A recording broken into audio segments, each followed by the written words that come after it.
রবিন রাতের খাবার খেতে বসছে, বারবার তাকাচ্ছে টেলিফোনের দিকে। এই খানিক আগে ফিরেছে সে লাইব্রেরি থেকে, ওখানে পার্ট টাইম চাকরি করে। ইস, এখনো ফোন করছে না কেন কিশোর? খাওয়া প্রায় শেষ হয়ে এসেছে রবিনের, তাও ফোন পাচ্ছে না। উঠে গিয়ে সিঙ্কে প্লেট চোবালো, ধুয়ে পরিষ্কার করে এনে রাখলো আবার জায়গা মতো। কাছেই কাজ করছেন মিসেস মিলফোর্ড। মা, বলল রবিন। কিশোর কোনো খবর টবর দিয়েছে? ও হ্যাঁ হ্যাঁ হ্যাঁ, মুখ ফেরালেন তিনি। ভুলেই গিয়েছিলাম, একটা মেসেজ আছে। কি মেসেজ? উত্তেজিত হয়ে উঠল রবিন। কি লিখেছে? আগের দিন যা যা ঘটেছে তাকে জানিয়েছে কিশোর। সঙ্গে সঙ্গে রিপোর্টের ফাইল তৈরি করে ফেলেছে রবিন। এটা তার দায়িত্ব। আজ বিকেলে হেডকোয়ার্টারে কাকাতুয়া রহস্য নিয়ে আলোচনা করার কথা। এই যে লিখে রেখেছি, মা বললেন। পকেট হাতড়ে বের করলেন এক টুকরো কাগজ। কি সব বলে কিশোর, এর মাথা মুন্ডু কিছুই বুঝি না আমি। ভুলেই যেতাম, লিখে রেখেছি তাই। এই যে নে। ওরকম করেই বলে, মাকে বোঝালো রবিন। হাত বাড়ালো কাগজটার জন্যে। বেশি পড়াশোনা করে তো বড় বড় কঠিন শব্দ আপনা আপনি মুখে চলে আসে। চাচা চাচির সঙ্গেও ও এভাবেই কথা বলে। বেশি দিন তোমার সঙ্গে ওভাবে বললে তুমিও বুঝে যাবে, তখন আর উদ্ভট লাগবে না। কি বলছে কিছুই বুঝিনি। জোরে জোরে পড়লেন মিসেস মিলফোর্ড। লাল কুকুর 4 উড়ে এসে জুড়ে বসেছে, তীর বরাবর বুকে হাঁটবে। সহজ সহজ বাক্য, অথচ মনে করতে গেলে মনে হয় এটা গ্রিক। কি বুঝিয়েছে রে? জবাব নেই। রবিন ততক্ষণে পৌঁছে গেছে দরজার কাছে। ডাকলেন মা, এই রবিন, না বলে চলে যাচ্ছিস কেন? দরজায় দাঁড়িয়ে ঘুরল রবিন। হতাশ ভঙ্গিতে কপাল চাপড়ালো। ওফ মা, এই সহজ কথাগুলো বুঝতে পারছো না? ইংরেজি তো লিখেছে। কোথায় ইংরেজি? এ কোনো ধরনের কি কোড নাকি এটা? এই বল না। মা, কোডই, বাইরের লোক যাতে বুঝতে না পারে। কি বলছিস তুই রবিন? মা অবাক। আমি তোর মা, আমি বাইরের লোক? তোমাকে কি বাইরের লোক বললাম নাকি? খালি উল্টো পাল্টা বোঝো। ঠিক আছে, কোন কথা জানতে চাও? এই যে উড়ে এসে জুড়ে বসেছে, কয়েকটা হারানো কাকাতুয়াকে খুঁজছি আমরা, ওটারই কোড। উড়ে এসে জুড়ে বসেছে। মায়ের আশঙ্কা দূর হলো। ভয়ের কিছু নেই, ছেলের বিপদ হবে না। যাওয়ার জন্যে অস্থির হয়ে উঠেছে রবিন। মা আবার প্রশ্ন করার আগেই বলল, আর লাল কুকুর 4 মানে? থাক থাক, ওগুলোর মানে আর জানা দরকার নেই আমার। হাত তুলেন মিসেস মিলফোর্ড। যা, বেশি রাত করিস না। গির্জার ফাদারকে দাওয়াত করতে যেতে হবে। আগামী রোববারে আমাদের এখানেই খাবেন। লাল কুকুর 4 হলো 3 গোয়েন্দার হেডকোয়ার্টারে ঢোকার অনেকগুলো পথের একটা। ওটা দিয়ে ঢোকার নির্দেশ দেওয়া হয়েছে তাকে। স্যালভেজ ইয়ার্ডের বেড়ায় নানা রকম ছবি। এক জায়গায় একটা লাল কুকুর বসে আছে। একটা বাড়িতে আগুন লেগেছে, তাই দেখছে। কুকুরটার এক চোখ আসলে কাঠের গিট, আলগা। নখ দিয়ে খুঁচিয়ে ওটা বের করে নিল রবিন। ভেতরে আঙুল ঢুকিয়ে গোপন সুইচ টিপল। আস্তে করে 3 দিকে সরে গেল বেড়ার 3টে অংশ। গোপন দরজার পাল্লা। ভেতরে ঢুকে আবার সুইচ টিপে দরজা বন্ধ করে দিল সে। এক জায়গায় অনেকগুলো তক্তা আর লোহার বিম আড়াআড়ি পড়ে আছে, এরকমই মনে হয়। ওগুলো ওভাবেই সাজিয়েছে দিন কিশোর। নিচে দিয়ে পথ, বুকে হেঁটে যেতে হয়। ওপরে একটা তীর চিহ্ন, ট্রেলারটা কোন দিকে আছে তার নির্দেশ। বুকে হেঁটে এগিয়ে ট্রেলারের নিচে পৌঁছে গেল রবিন। 2 বার টোকা দিতেই ভেতর থেকে তুলে নেওয়া হলো একটা পাল্লা। হেডকোয়ার্টারে ঢুকলো সে। হেডকোয়ার্টার মানে হচ্ছে 30 ফুট লম্বা একটা বাতিল মোবাইল হোম, জঞ্জালের তলায় চাপা পড়ে আছে। সেটাকে সরিয়ে নিয়ে অফিস সাজিয়েছে 3 গোয়েন্দা। নানা রকম সুযোগ সুবিধা আছে তার মধ্যে। ছোট একটা ল্যাবরেটরিও আছে। আছে ফটো প্রসেস করার ডার্ক রুম। ডেস্কের ওপাশে নির্দিষ্ট চেয়ারে বসে আনমনে একটা পেন্সিল কামড়াচ্ছে কিশোর পাশা। রবিনকে দেখে বলল, এত দেরি যে? মেসেজ দিতে মা ভুলে গিয়েছিল, তবে আগে দিলেও আসতে পারতাম না। না খেয়ে আসতে দিত না মা। কেন ডেকেছ? জরুরি মিটিং? হ্যাঁ, মাথা জাগালো কিশোর। বিলি শেক্সপিয়ার আর লিটল বব বিপকে খুঁজে বের করা দরকার। কিভাবে? আমার তো মাথায় ঢুকছে না। মুসা বলল, মোটকা হাইমাসকে চিনি, সন্দেহ করছি ওই বেটাই চুরি করেছে। ব্যাস, আর কোনো সূত্র নেই। পুলিশ চেষ্টা করলে হয়তো গাড়িটা খুঁজে বের করতে পারে, কিন্তু তারা তো শুনলে হাসে। আচ্ছা, এক কাজ করলে কেমন হয়, গিয়ে পুলিশ চিফ ইয়ান ফ্লেচারকে ধরলে। ভুলে যাও কেন, গুণাচালক কিশোর, মিস্টার ফোর্ড আর মিসেস বোরো কেউই পুলিশের সাহায্য নিতে চান না। তাহলে? দুই হাত নাড়ল মুসা। আমি তো কোনো উপায় দেখতে পাচ্ছি না। উপায় একটা আছে। আছে? একসঙ্গে গলা সামনে বাড়ালো রবিন আর মুসা। আছে, ভূত থেকে ভূতে। আরে তাই তো, হাসলো রবিন। এই কথাটা মনে পড়েনি। আমিও একটা আস্ত গাধা। হতাশা চলে গেছে মুসার কণ্ঠ থেকে, উত্তেজনা ফুটেছে চেহারায়। তা এখনই শুরু করে দিই না? আগামীকাল সকালেই খোঁজ পেয়ে যাব। তা করতে পারো, রাজি হলো কিশোর। আচ্ছা, একটা পুরস্কার ঘোষণা করলে কেমন হয়? প্রস্তাব রাখলো রবিন। তাহলে বাচ্চারা উৎসাহী হবে, তাড়াতাড়ি কাজ হবে। ঠিকই বলেছ। তা কি পুরস্কার দেয়া যায়? আমি বলছি, হাত তুলল মুসা। বলবো, যে আগে খোঁজ দিতে পারবে তাকে রোলস রয়েসে চড়িয়ে 1 ঘন্টা ঘোরাবো। মন্দ না, বলল কিশোর।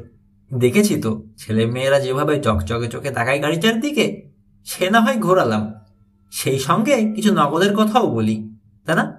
এই যেমন ধরো $20-25, আরো বেশি আগ্রহী হবে। তাই ঠিক হলো। গাড়িতে 1 ঘন্টা চড়ানো আর $25 পুরস্কার। চালু করে দেয়া হলো ভূত থেকে ভূতে। রাত করতে মানা করে দিয়েছেন মা।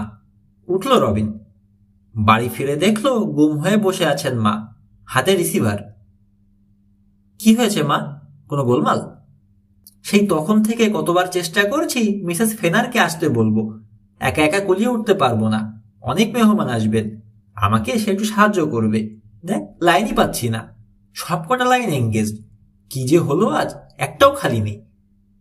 ঢোক গিলল রবিন। জানে কেন খালি নেই লাইন, কিন্তু সে কথা আমাকে বলা যাবে না। আবার ডায়াল ঘোরাতে শুরু করলেন মিসেস মিলফোর্ড। মা এভাবে কষ্ট পাচ্ছেন দেখে খারাপই লাগলো রবিনের, কিন্তু কিছুই করার নেই তার এখন। সে নিজে চেষ্টা করলেও লাইন পাবে না। দোতলায় নিজের ঘরে উঠে এলো রবিন।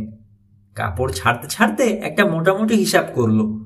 কালো গাড়িটার খোঁজ চেয়ে তারা 3 জনে 5 জন করে বন্ধুকে ফোন করেছে। ওরা করবে আরো 5 জনকে, হয়ে গেল 75। তারা করবে আরো 5 জনকে, হয়ে গেল 375। তারা করবে আরো 5 জনকে, হলো 1875। তারা আবার 5, 9375। আরে বাপরে, লস অ্যাঞ্জেলেস আর হলিউডের কোনো ছেলে মেয়েরই জানতে আর বাকি থাকবে না। হাইমাস কোথায় লুকাবে?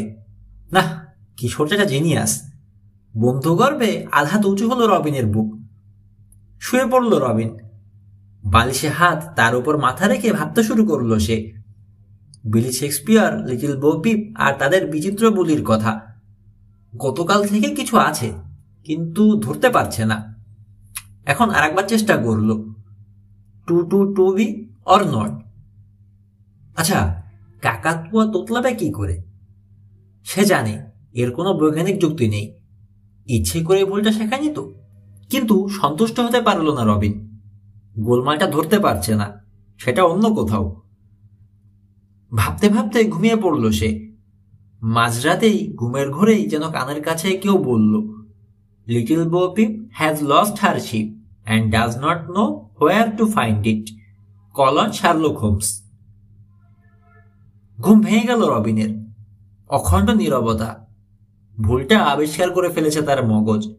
মনে পড়ল, মাদার গুজে এই লেখা লাইনটা হলো, Little Bo Peep has lost her sheep and does it know where to find them.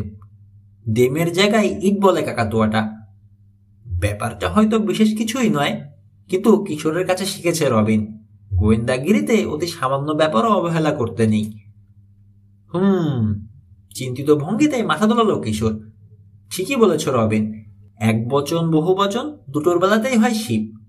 তাই ইট বললেও শুদ্ধ, আবার দেম বললেও শুদ্ধ। কিন্তু খাইছে। হাত তুলল মুসা। এই, তোমাদের এই ব্যাকরণের ক্লাস থামাও। ঘুমিয়ে উঠল সে। স্কুলে শুনতে শুনতে আমার অবস্থা কাহিল, আর বলল না। হেডকোয়ার্টারে আলোচনায় বসেছে 3 গোয়েন্দা। 10টা বাজতে কয়েক মিনিট বাকি। ভূত থেকে ভূতের মাধ্যমে খবর আসার সময় হয়েছে। কিন্তু ভুল করেছে। মুসার কথায় কান দিল না রবিন। যিনি শিখিয়েছেন ভুলটা তার। কটা ভুল? বলল কিশোর। বিলি শেক্সপিয়ার তোতলায়, সেটা একটা ভুল। মাদার গুজ থেকে শেখানো হয়েছে লিটল বো পিপকে, সেখানে আর একটা ভুল। তাতে কি? মুসার প্রশ্ন। মাত্র তো দুটো। এক গ্রামার ক্লাসেই কয়েক ডজন ভুল করি আমি, আর কবিতা মুখস্থ করতে দিলে তো। সেটা তোমার হয়, বলল কিশোর। কিন্তু উচ্চশিক্ষিত একজন ইংরেজ ভদ্রলোক এই সাধারণ ভুল করবেন না। একটা হলে ধরে নিতাম, না হয় হয়ে গেছে কোনোভাবে, কিন্তু দুটো? উদ্দেশ্য প্রণোদিত মনে হয় না? শূন্য দৃষ্টি ফুটল মুসার চোখে। তাকে দোষ দিতে পারল না রবিন। কিশোর পাশার ভাবনার সঙ্গে সবসময় তাল মিলিয়ে চলা কঠিন। অনেক সময় খুব বেশি শর্টকাটে এগিয়ে যায় তার মস্তিষ্ক। ইচ্ছে করে ভুল শিখিয়েছেন বলতে চাইছো? জিজ্ঞেস করল রবিন। হ্যাঁ, দুটো রহস্য এলো আমাদের হাতে। এক, হাইমাস কেন কাকাতুয়া চুরি করছে, আর দুই, কেন ওগুলোকে ভুল ভুল শেখানো হয়েছে। মাথায় ঢুকছে না, মাথা নাড়ল রবিন। এত কঠিন ভুলই কেন শেখানো হয়েছে সেটাও তো একটা রহস্য। এইসব কথা তো সাধারণত লোকে শেখায় না। গভীর হচ্ছে রহস্য। বাস্তবে নেই যেন কিশোর। কণ্ঠে খুশির আমেজ। জটিল সমস্যা পেয়ে গেছে সে। জট ছাড়াবে ধীরে ধীরে, তাতেই তার আনন্দ। যেই শিখিয়েছে অনেক ধৈর্যের সঙ্গে কষ্ট করে শেখাতে হয়েছে, নিশ্চয়ই অহেতুক কষ্ট করেনি। আর হাইমাসও বিনা কারণে কাকাতুয়া দুটোকে চুরি করেনি, নিশ্চয়ই কোনো কারণ আছে। কিশোর উত্তেজিত মনে হলো রবিনকে। আরও তো পাখি থাকতে পারে। সেই কালো কাকাতুয়াটা, ব্ল্যাক বিয়ার্ড। আরে সর্বনাশ, আটকে উঠল মুসা। এই দুটোতেই মাথা ঘুরছে, আরো আমদানি করছো? হাসতে গিয়েও থেমে গেল অন্য দুজন। ফোন বেজে উঠেছে। ছো মেরে তুলে নিল কিশোর। হ্যালো, হ্যাঁ। তাই নাকি? শেষ নম্বর দুটো 13? ও না, তাহলে না, সরি, থ্যাংক ইউ।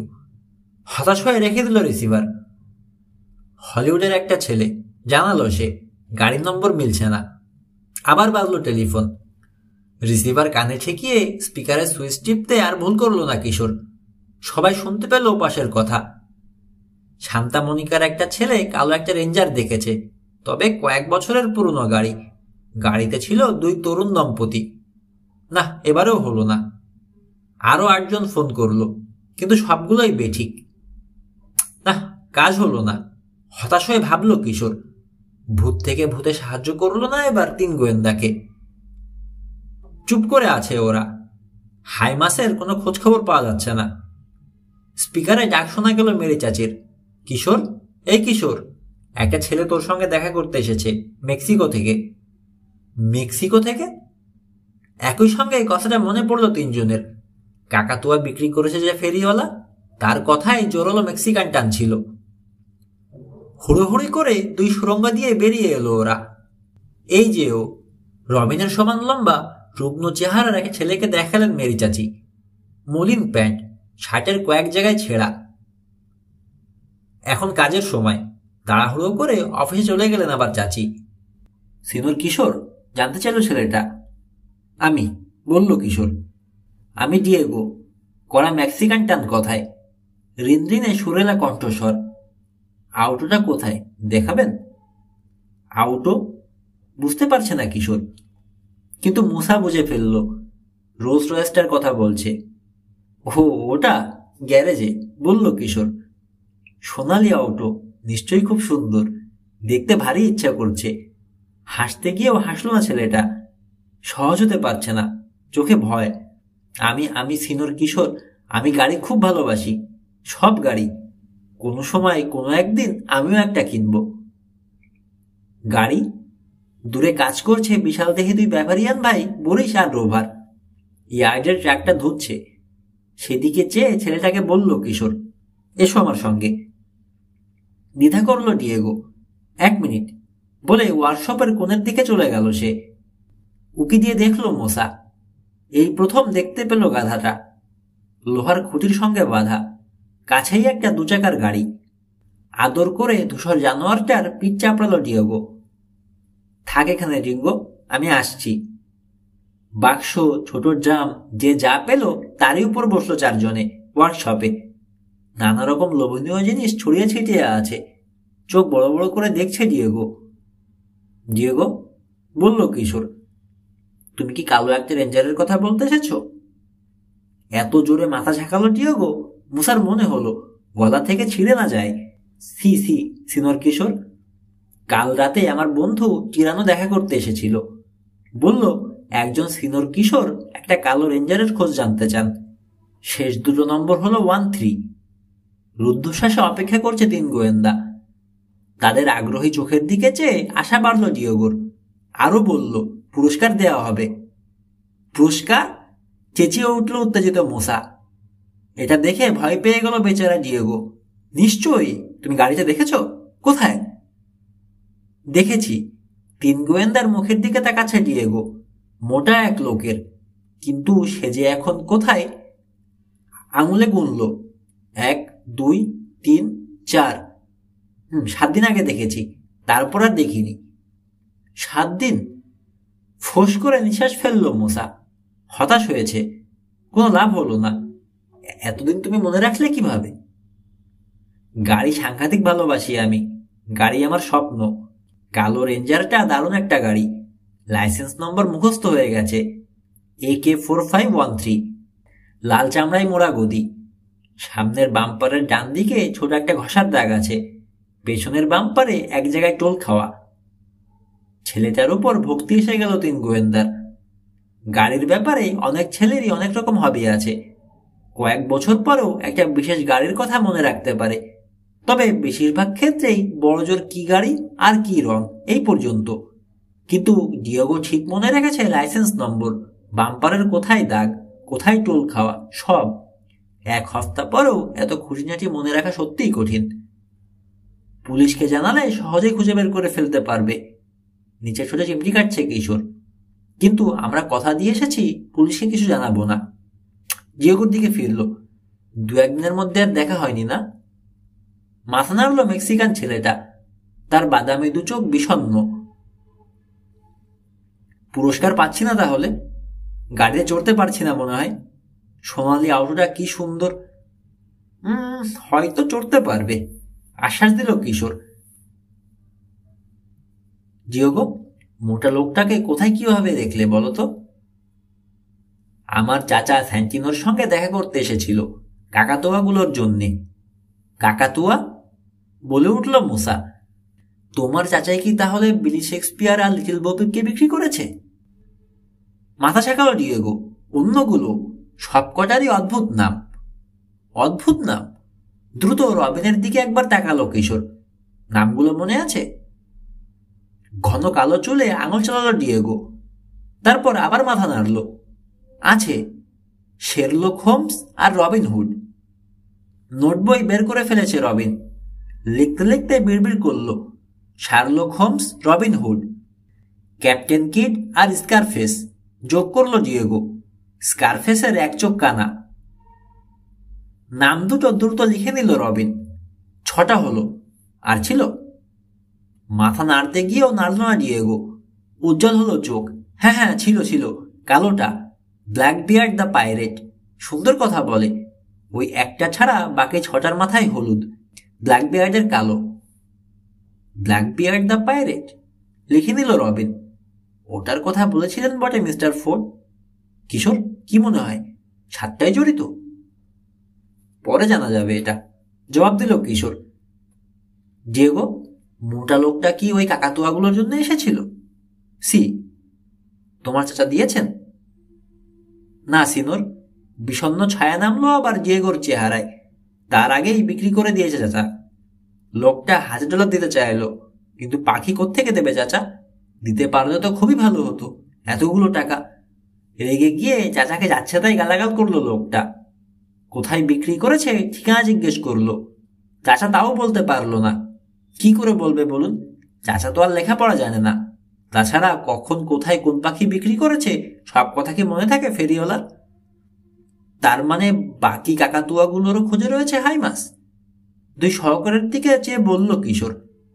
মূল্যবান তথ্য। তা বলতে পারো, একমত হলো মোসা। একটা খুঁজতে গিয়ে 2টো হারানোর খবর পেলাম। যোগ হলো আরো 5টা। সবগুলোই খুঁজবো না? ঘুরিয়ে বলল কিশোর, যেহেতু 7টা পাখি এ রহস্যের অংশ, খুঁজে তো বের করতেই হবে। কিন্তু বিলি শেক্সপিয়ার আর লিটল বো পিপকে খুঁজে দেবার কথা বলেছি আমরা, এই রহস্যের মীমাংসার দায়িত্ব তো নেইনি। রবিন বুঝতে পারছে অযথা মুখ খরচ করছে মুসাও জানে সে কথা। একবার যখন কিশোর পাশা রহস্যের গন্ধ পেয়েছে, ওটার সমাধান না করা পর্যন্ত তার আর স্বস্তি নেই। রক্তের গন্ধ পেয়েছে ব্লাড হাউন্ড, ডেকে তাকে আর ফেরানো যাবে না, শেষ মাথায় পৌঁছাবেই। ডিয়েগোর দিকে ফিরল কিশোর। টেলিফোন করলেই তো পারতে, কষ্ট করে রকি বিচে এলে কেন? ভেবেছি পুরস্কার মিলবে, তাই জিনিসপত্র কিনে নিয়ে যাব, তাই গাড়ি নিয়ে এসেছি। তাছাড়া সিনোর, ফোন করারও তো পয়সা নেই আমার কাছে। একে অন্যের দিকে তাকালো 3 গোয়েন্দা। একটা ফোন করার মতো পয়সা থাকে না, এমন লোকও আছে দুনিয়ায়। তৃতীয় বিশ্বের কিছু দরিদ্র দেশের কথা মনে পড়ল কিশোরের। বাংলাদেশের কথা মনে পড়ল। করুণ কিছু ছবি দেখেছিল সে পত্রিকায়, দেখে বিশ্বাসই করতে পারেনি সে। এতখানি মানবেতর জীবনযাপন করে অনেক মানুষ। সে ভেবেছে অতিরঞ্জিত, কিন্তু আজ বিশ্বাস করল। বাংলাদেশ কেন, এই আমেরিকাতেই তো রয়েছে কত সেরকম দৃষ্টান্ত। ভয়াবহ দুর্ভিক্ষ আর বন্যাপীড়িত অসহায় বাংলাদেশের কথা ভেবে মন খারাপ হয়ে গেল তার। তাছাড়া রোজই শুনছে দুর্বিষহ রাজনৈতিক গোলমাল চলছে বাংলাদেশে। একে তো সাংঘাতিক দরিদ্র দেশ, তার উপর প্রাকৃতিক দুর্যোগ, তার উপর এই গন্ডগোল, কতখানি যে বিপর্যস্ত করে তুলছে দেশের মানুষকে, ভাবতেই রোম খাড়া হয়ে গেল তার। কথা বলতে পারল না কয়েক মুহূর্ত। কিশোরকে বার কয়েক ঢোক গেলতে দেখল রবিন, কপালে বিন্দু বিন্দু ঘাম। এই প্রথম সে ভালো করে তাকালো ডিয়েগোর শরীরের দিকে। অস্বাভাবিক রুগ্ন দেহ, হাড্ডি সর্বস্ব। বলল, তুমি বেশ কিছু মূল্যবান তথ্য জানিয়েছ, পুরস্কার তোমার পাওনাই হয়েছে। গাড়িটা খুঁজছিলাম আমরা। আচ্ছা, এই মোটা লোকটা হাইমাস কোথায় থাকে বলতে পারো কিছু? মোটা লোকটার নাম হাইমাস? উজ্জ্বল হলো ডিয়েগোর মুখ। ঢোলা পকেট হাতে বের করে আনলো একটা কার্ড। লোকটা যাওয়ার সময় চাচাকে দিয়ে গেছে। কার্ডটা কিশোরের দিকে বাড়িয়ে দিল সে, বলে গেছে কাকাতুয়াগুলোর খোঁজ পেলে যেন এই ঠিকানায় জানাই। গলা বাড়িয়ে কার্ডের উপর ঝুঁকে এলো 3 গোয়েন্দা। এই সময় ছাপার মেশিনের উপর ঝোলানো লাল আলোটা জ্বলতে নিতে শুরু করলো। তার মানে হেডকোয়ার্টারে ফোন বাজছে।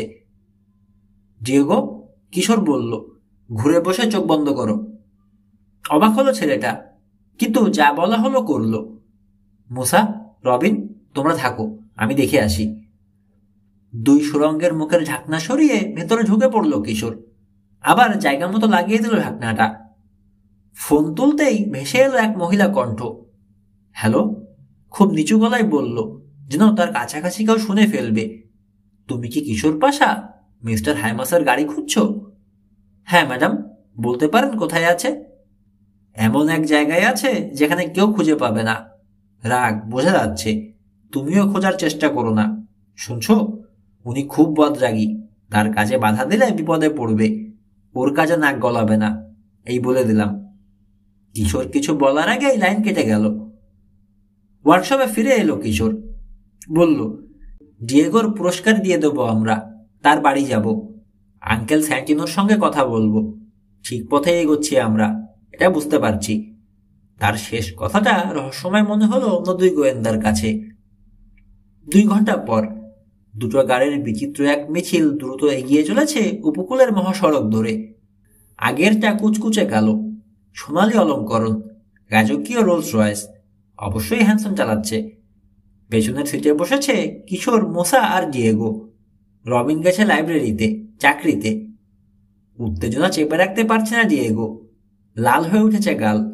বারবার ছুঁয়ে দেখছে গাড়ির ভেতরের সোনালি প্লেটিং, পালিশ করা গদির চামড়া।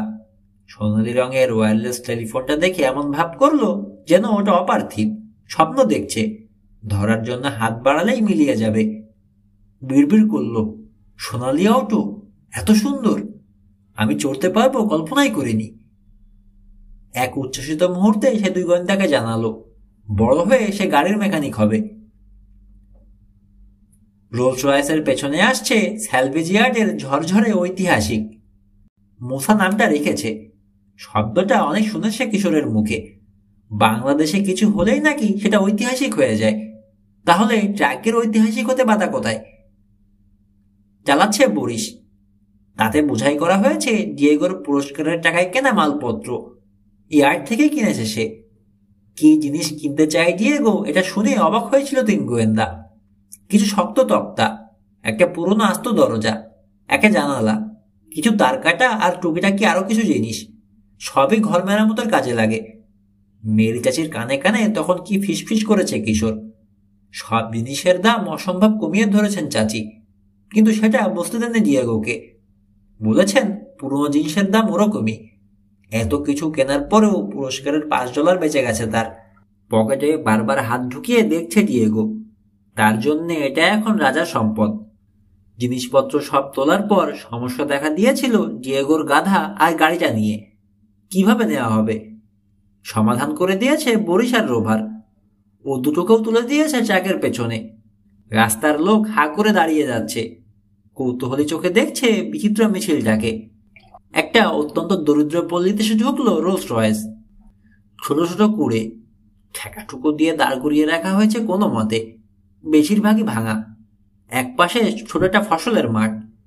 এখানেই থাকে ডিয়েগো আর তার চাচা। গাড়ি দেখে হইচই করে এসে ঘিরে ধরলো বাচ্চা ছেলে মেয়েদের দল। জানালা দিয়ে হাত বের করে ওদের উদ্দেশ্যে নাড়ল ডিয়েগো। রসি, চেঁচিয়ে নাম ধরে ডাকলো সে। টিরানো, নলিটা। আমি আমি ডিয়েগো, সোনালি আওয়াজে চড়ছি। হাক ডাক শুনে ঘর থেকে আরো ছেলে মেয়ে বেরিয়ে এলো। পঙ্গপালের মতো ছেঁকে ধরল। গাড়ি থামাতে বাধ্য হলো হ্যানসন। পথ বন্ধ করে দিয়েছে বাচ্চারা।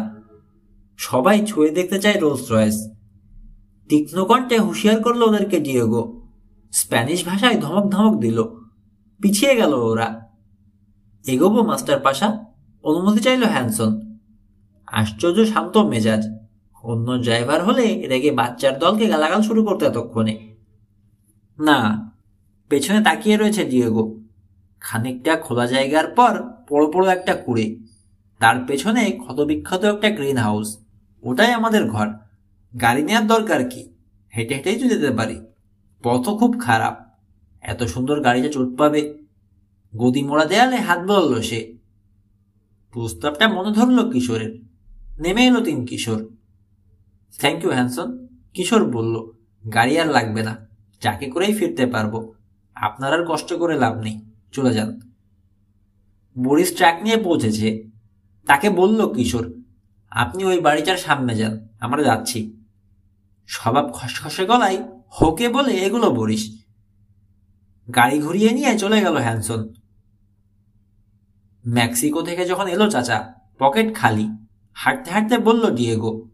এখানে এসে উঠল। ওই বাড়িটা চাচা মাত্র $5 ভাড়া নিয়েছে। মাস মাস সেটা দিতেই অবস্থা কাহিল। এখন 1 মাসের ভাড়া আছে আমার কাছে। কিছুদিন আর খাটতে হবে না চাচাকে। শুয়ে থাকতে পারলে তার কাশি ভালো হয়ে যাবে, তখন আবার ভালো মতো কাজ করতে পারবে। বাড়ির পেছন দিক দিয়ে এসেছে ওরা, তাই এতক্ষণ কালো গাড়িটা চোখে পড়েনি। সামনের দিকে রাস্তায় দাঁড়িয়ে আছে ওটা। না, রেঞ্জার নয়, সেডান। ভ্রুকুটি করল ডিয়েগো। গাড়ি নিয়ে আবার কে এলো? কণ্ঠস্বরে বোঝা গেল ব্যাপার সুবিধের লাগছে না তার। দৌড় দিল। পেছনে ছুটল কিশোর আর মুসা। কুড়ের আরো কাছে আসতেই ধমক শোনা গেল। হাই মাস, গতি বাড়ালো মুসা। বল, বলছে লোকটা, জলদি বল শুয়োর কোথাকার, নলে ঘাড় মটকে দেবো। চাচা, চেঁচিয়ে উঠল ডিয়েগো। দরজার জায়গায় কিছুই নেই, খোলা। ঢুকে পড়ল ডিয়েগো। পেছনে 2 গোয়েন্দা। মলিন বিছানায় চিত হয়ে আছে একজন লোক, নিশ্চয়ই আঙ্কেল স্যান্টিনো। তার মাথার উপর ঝুঁকে রয়েছে মোটা হাইমাস। মনে কর বেটা, আবার চেঁচালো হাইমাস, কোথায় বেঁচেছিস বল? আরগুলোর কথা না হয় বাদই দিলাম, কিন্তু ব্ল্যাক বিয়ার্ডের কথা তো মনে থাকার কথা। অনেক ঘুরেছিস ওটা নিয়ে, সব শেষে বেঁচেছিস। নিশ্চয়ই মনে আছে তোর, তুই বলছিস না। স্রেফ শয়তানি, তোর শয়তানি।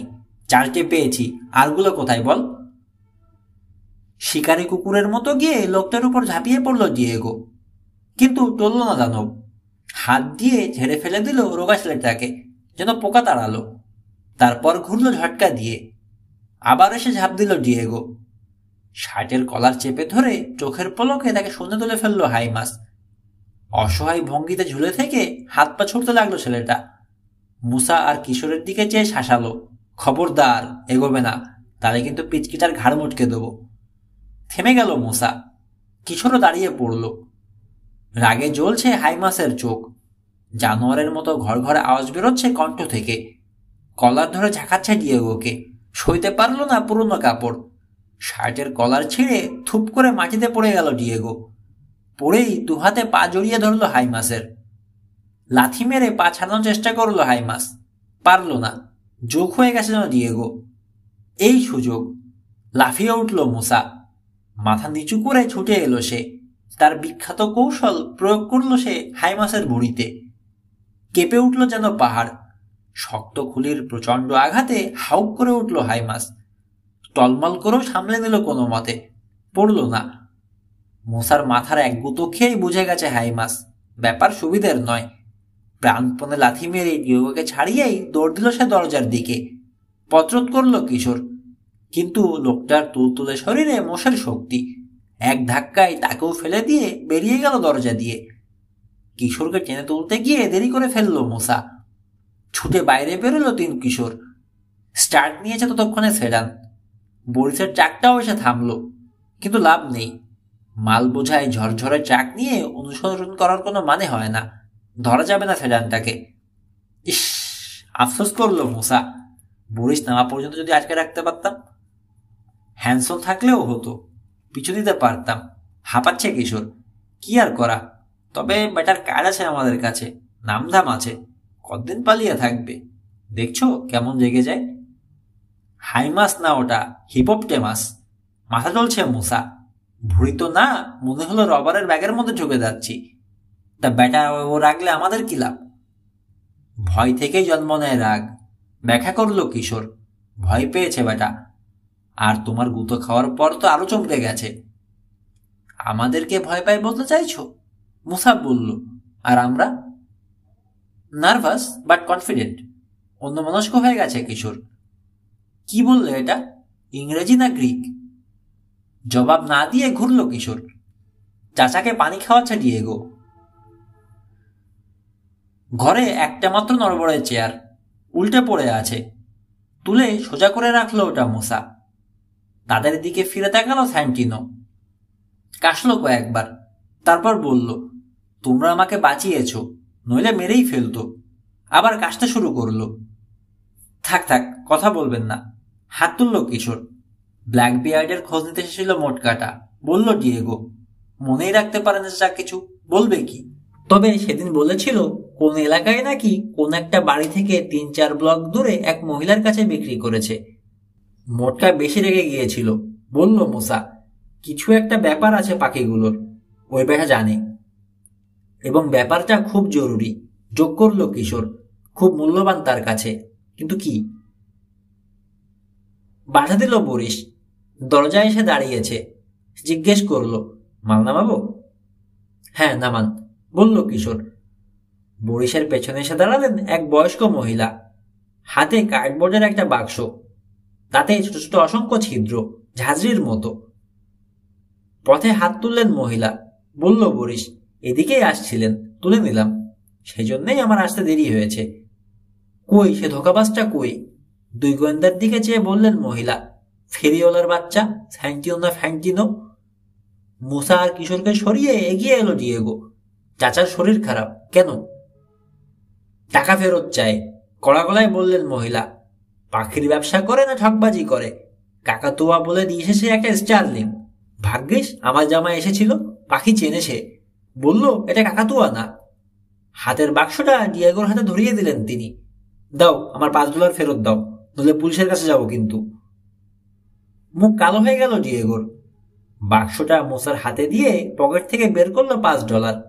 দিয়ে দিল মহিলাকে। এই যে নিন আপনার টাকা, এখন যান।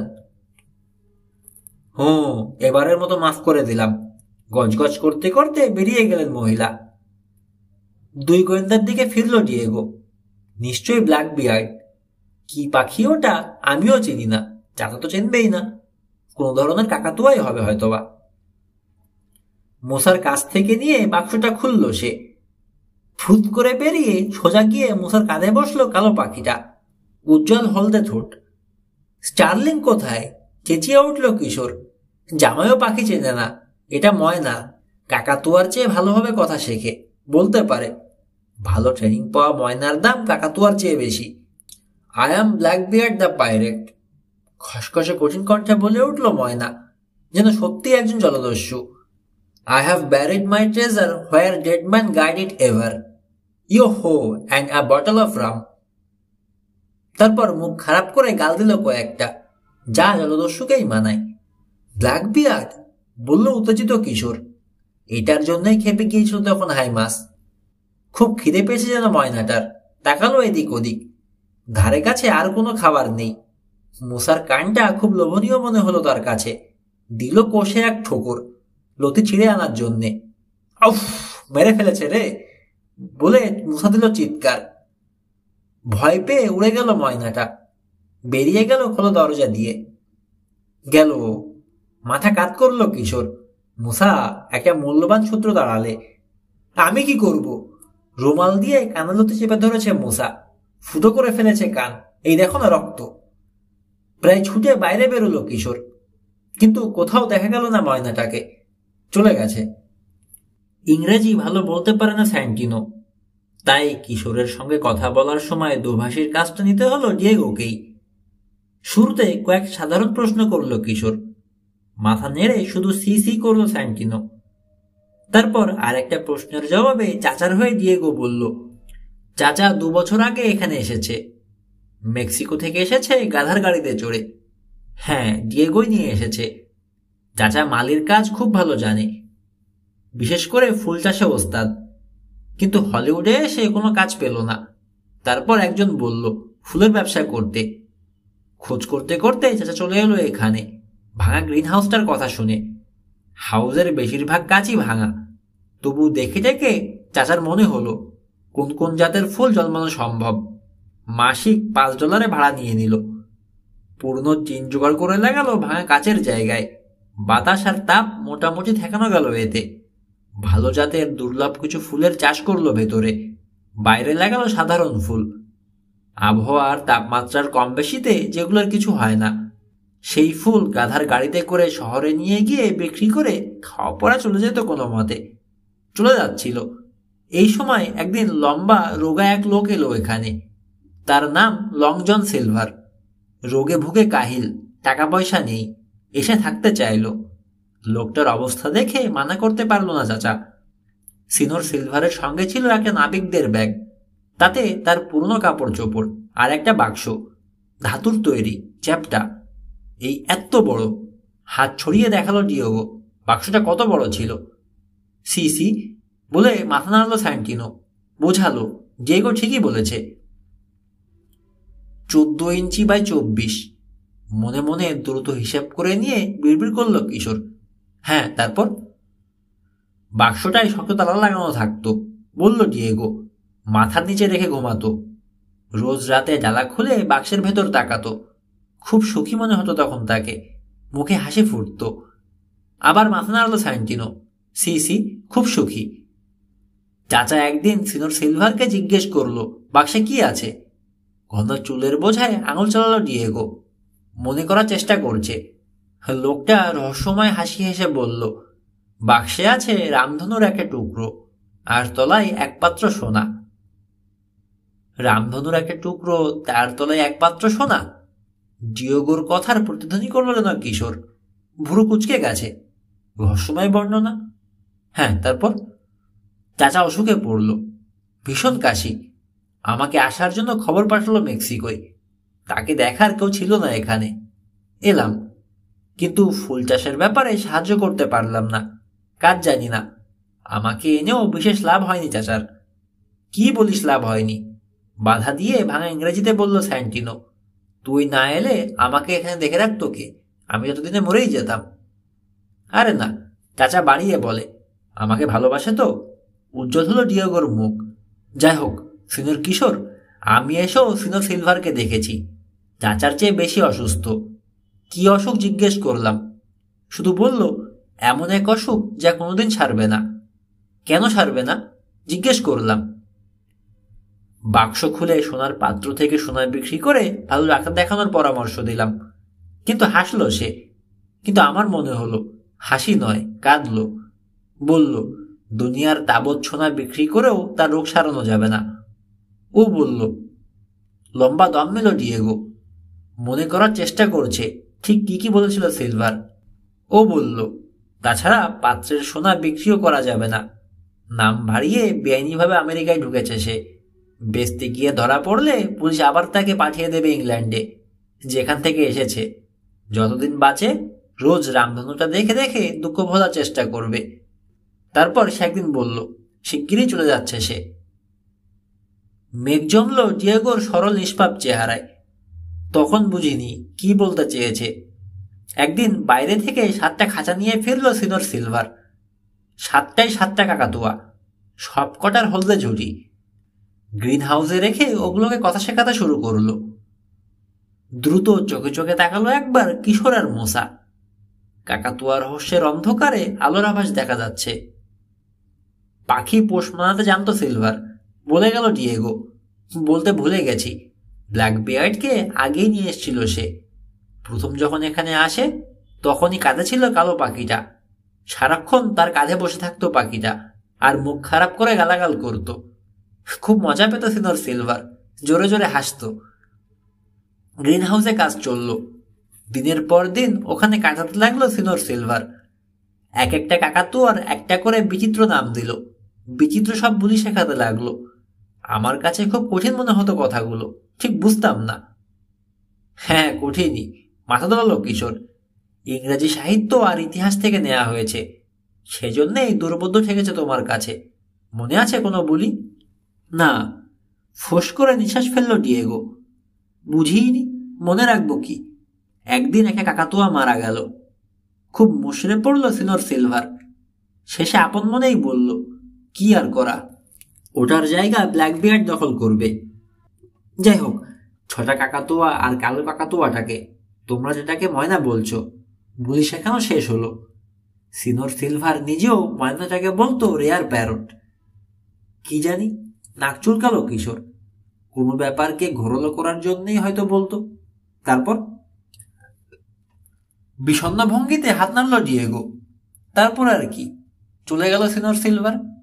যেদিন কাকাতুয়াগুলোকে বুলি শেখানো শেষ করলো সে রাতেই সঙ্গে নিয়ে গেল তার প্রিয় বাক্সটা। ফিরে এলো 3 দিন পর, আরো কাহিল, আরো রোগা হয়ে। এসেই বলল আবার চলে যাবে। বাক্সটা সঙ্গে আনেনি কেন জিজ্ঞেস করায় বলল, ওটা নিয়ে বিপদে পড়বো আমরা। নলি নাকি যাওয়ার আগে আমাদেরকেই দিয়ে যেত। লম্বাকে চিঠি লিখলো সে, পোস্ট করার জন্য দিল আমার হাতে। ঠিকানাটা মনে আছে? জিজ্ঞেস করলো কিশোর। মাথা নাড়ল ডিয়েগো। না সিনর কিশোর, অনেকগুলো টিকিট লাগাতে হয়েছে। খামের চারধারে অনেক লাল নীল ডোরা ছিল। এয়ারমেইলে গেছে মনে হচ্ছে, বলল মোসা। এত বেশি স্ট্যাম্প যখন লাগানো হয়েছে হয়তো ইউরোপে পাঠিয়েছে। কাহিল হয়ে বিছানা নিল সিনর সিলভার। বলল আবার ডিয়েগো, হাসপাতালে নিয়ে যেতে চাইলাম। বলল দুনিয়ার কোনো হাসপাতালই তাকে ভালো করতে পারবে না। বলল আমরা তার সত্যিকার বন্ধু, আমাদের মাঝেই সে থাকতে চায়। ভিজে এলো ডিয়েগোর চোখ। খানিকক্ষণ কোনো কথা বলতে পারল না। অদ্ভুত লোক ছিল সিনর সিলভার, ধরা গলায় বলল ডিয়েগো। কিন্তু মনটা ছিল খুব ভালো। অদ্ভুত রসিকতা করত, ধাঁধা বলতো, এমনকি কথাও বলতো ঘুরিয়ে। আজব বুলি শিখিয়েছিল কাকাতুয়াগুলোকে, কিন্তু ভালোবেসেছিল আমাদেরকে। আমরাও। কণ্ঠ রুদ্ধ হয়ে এলো তার। সামলে নিয়ে বলল, সিনর সিলভার বলল, একজন খুব মোটা লোক আসবে, আমাদেরকে $1000 দিয়ে কাকাতুয়াগুলো কিনে নিয়ে যাবে। তারপর হাসতে শুরু করলো। কাকাতুয়াগুলোকে কথা শেখানোই নাকি তার জীবনের সবচেয়ে বড় রসিকতা। তার কথার মাথা মুন্ডু কিছুই বুঝিনি। বলল এই রসিকতা নাকি ঘাম ঝরিয়ে ছাড়বে মোটা লোকটার। হাসতে হাসতেই ঘুমিয়ে পড়ল সে। পরদিন সকালে আর জাগল না সিনর সিলভার। ঢোক গিলে চুপ হয়ে গেল ডিয়েগো। 2 গোয়েন্দাও চুপ হয়ে রইল। মেক্সিকান ছেলেটার দুঃখ বুঝতে পারছে।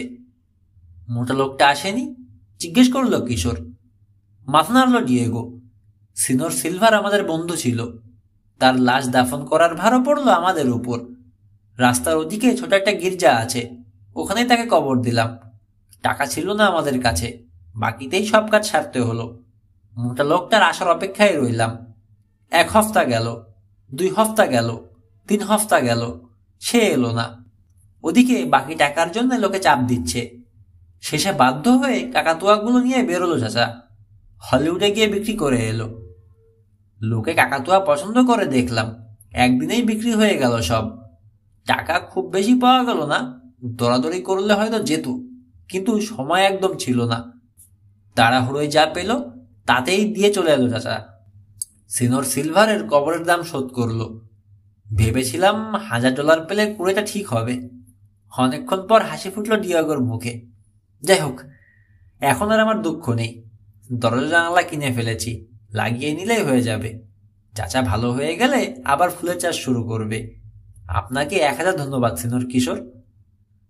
তথ্য যা জানিয়েছ তাতে আরো কিছু পাওনা হয়ে গেছে তোমার, আশ্বাস দিল কিশোর। ভেবো না। আচ্ছা, শেষ তো মোটলোকটা এসেছে, তাই না? হ্যাঁ এসেছে, বলল ডিয়েগো। সি মাথা নেড়ে ভাতিজার কথায় সাই জানালো স্যান্টিনো। কাকাতুয়াগুলো বিক্রি করে ফেলার 2 হপ্তাহ পর এলো লোকটা, জানালো ডিয়েগো। বেচে দিয়েছি শুনে রেগে বসলো। বকাবকি শুরু করলো চাচাকে, শাসালো, যেখান থেকে পারে এনে দিতে বলল। শেষে নরম হলো, অনুরোধ করতে লাগলো, পারলে পায়ে ধরে। কি আর করি, শেষে পেট্রোল স্টেশনে থেকে গিয়ে একটা ম্যাপ চেয়ে আনলাম। চাচা লেখাপড়া জানে না, ম্যাপের কিছুই বুঝলো না। তার কাছ থেকে ধারণা নিয়ে অনুমানে বের করলাম কোন এলাকায় পাখিগুলো বিক্রি করেছে। দেখালাম মোটা লোকটাকে ম্যাপে, আর একদণ্ড দেরি করলো না সে, রেঞ্জার হাঁকিয়ে চলে গেল। যাওয়ার আগে কার্ডটা রেখে গেল, বলে গেল কাকাতুয়াগুলোর কোনো খবর পেলেই ফোনে জানাতে। কিন্তু খবর কোথায় পাবে চাচা? পেলে তো কাজের কাজই হতো। $1000, সোজা কথা। তবে ওই টাকা ছাড়াও বাঁচতে পারবো আমরা, মাথা উঁচু করে বলল ডিয়েগো। বন্ধুর কবর দিয়েছি, ঘর মেরামতের ব্যবস্থা করেছি, কোনোভাবে এ মাসের ভাড়াও জোগাড় করব। ভালো হয়ে উঠে চাচা কাজে লাগবে। মোটকা সিনোর তখন আর অপমান করার সাহস পাবে না চাচাকে। তার শেষ কথাটাই না হেসে পারল না মুসা। গভীর চিন্তায় মগ্ন কিশোর, ঘন ঘন চিমটি কাটছে নিচের ঠোঁটে।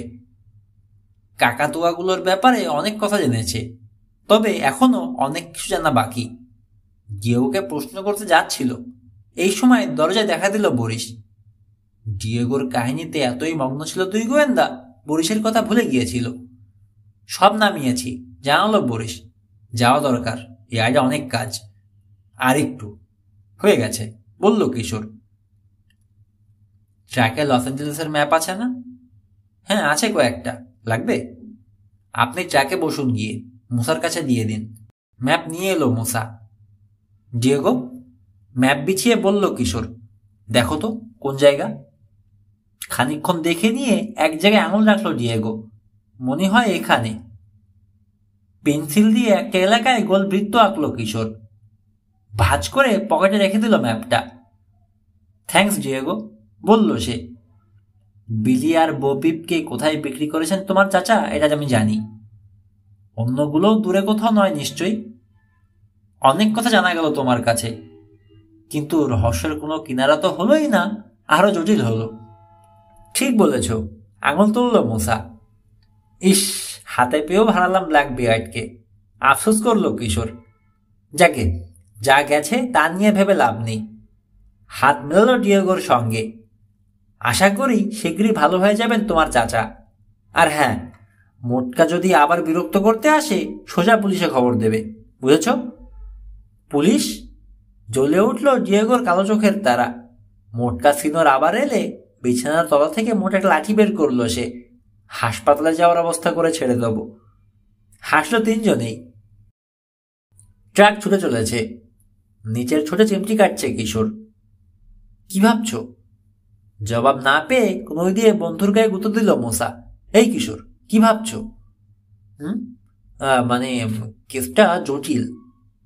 শুধু জটিল না, বেশ জটিল। কেন? মাথা ঘুরিয়ে দেওয়ার মতো মতো লজ্জা লাগছে? না, লাগছে না, স্বীকার করলো কিশোর। মাথা ঘুরিয়ে দেওয়ার মতোই। পরদিন সকাল। ইয়ার্ডে কাজকর্ম বিশেষ নেই। মেরি চাচিকে বলে কয়ে অনুমতি নিয়ে বরিশাল রোভারকে ডিয়েগোদের ওখানে পাঠালো কিশোর, কুড়ে মেরামতের কাজে ছেলেটাকে সাহায্য করার জন্যে।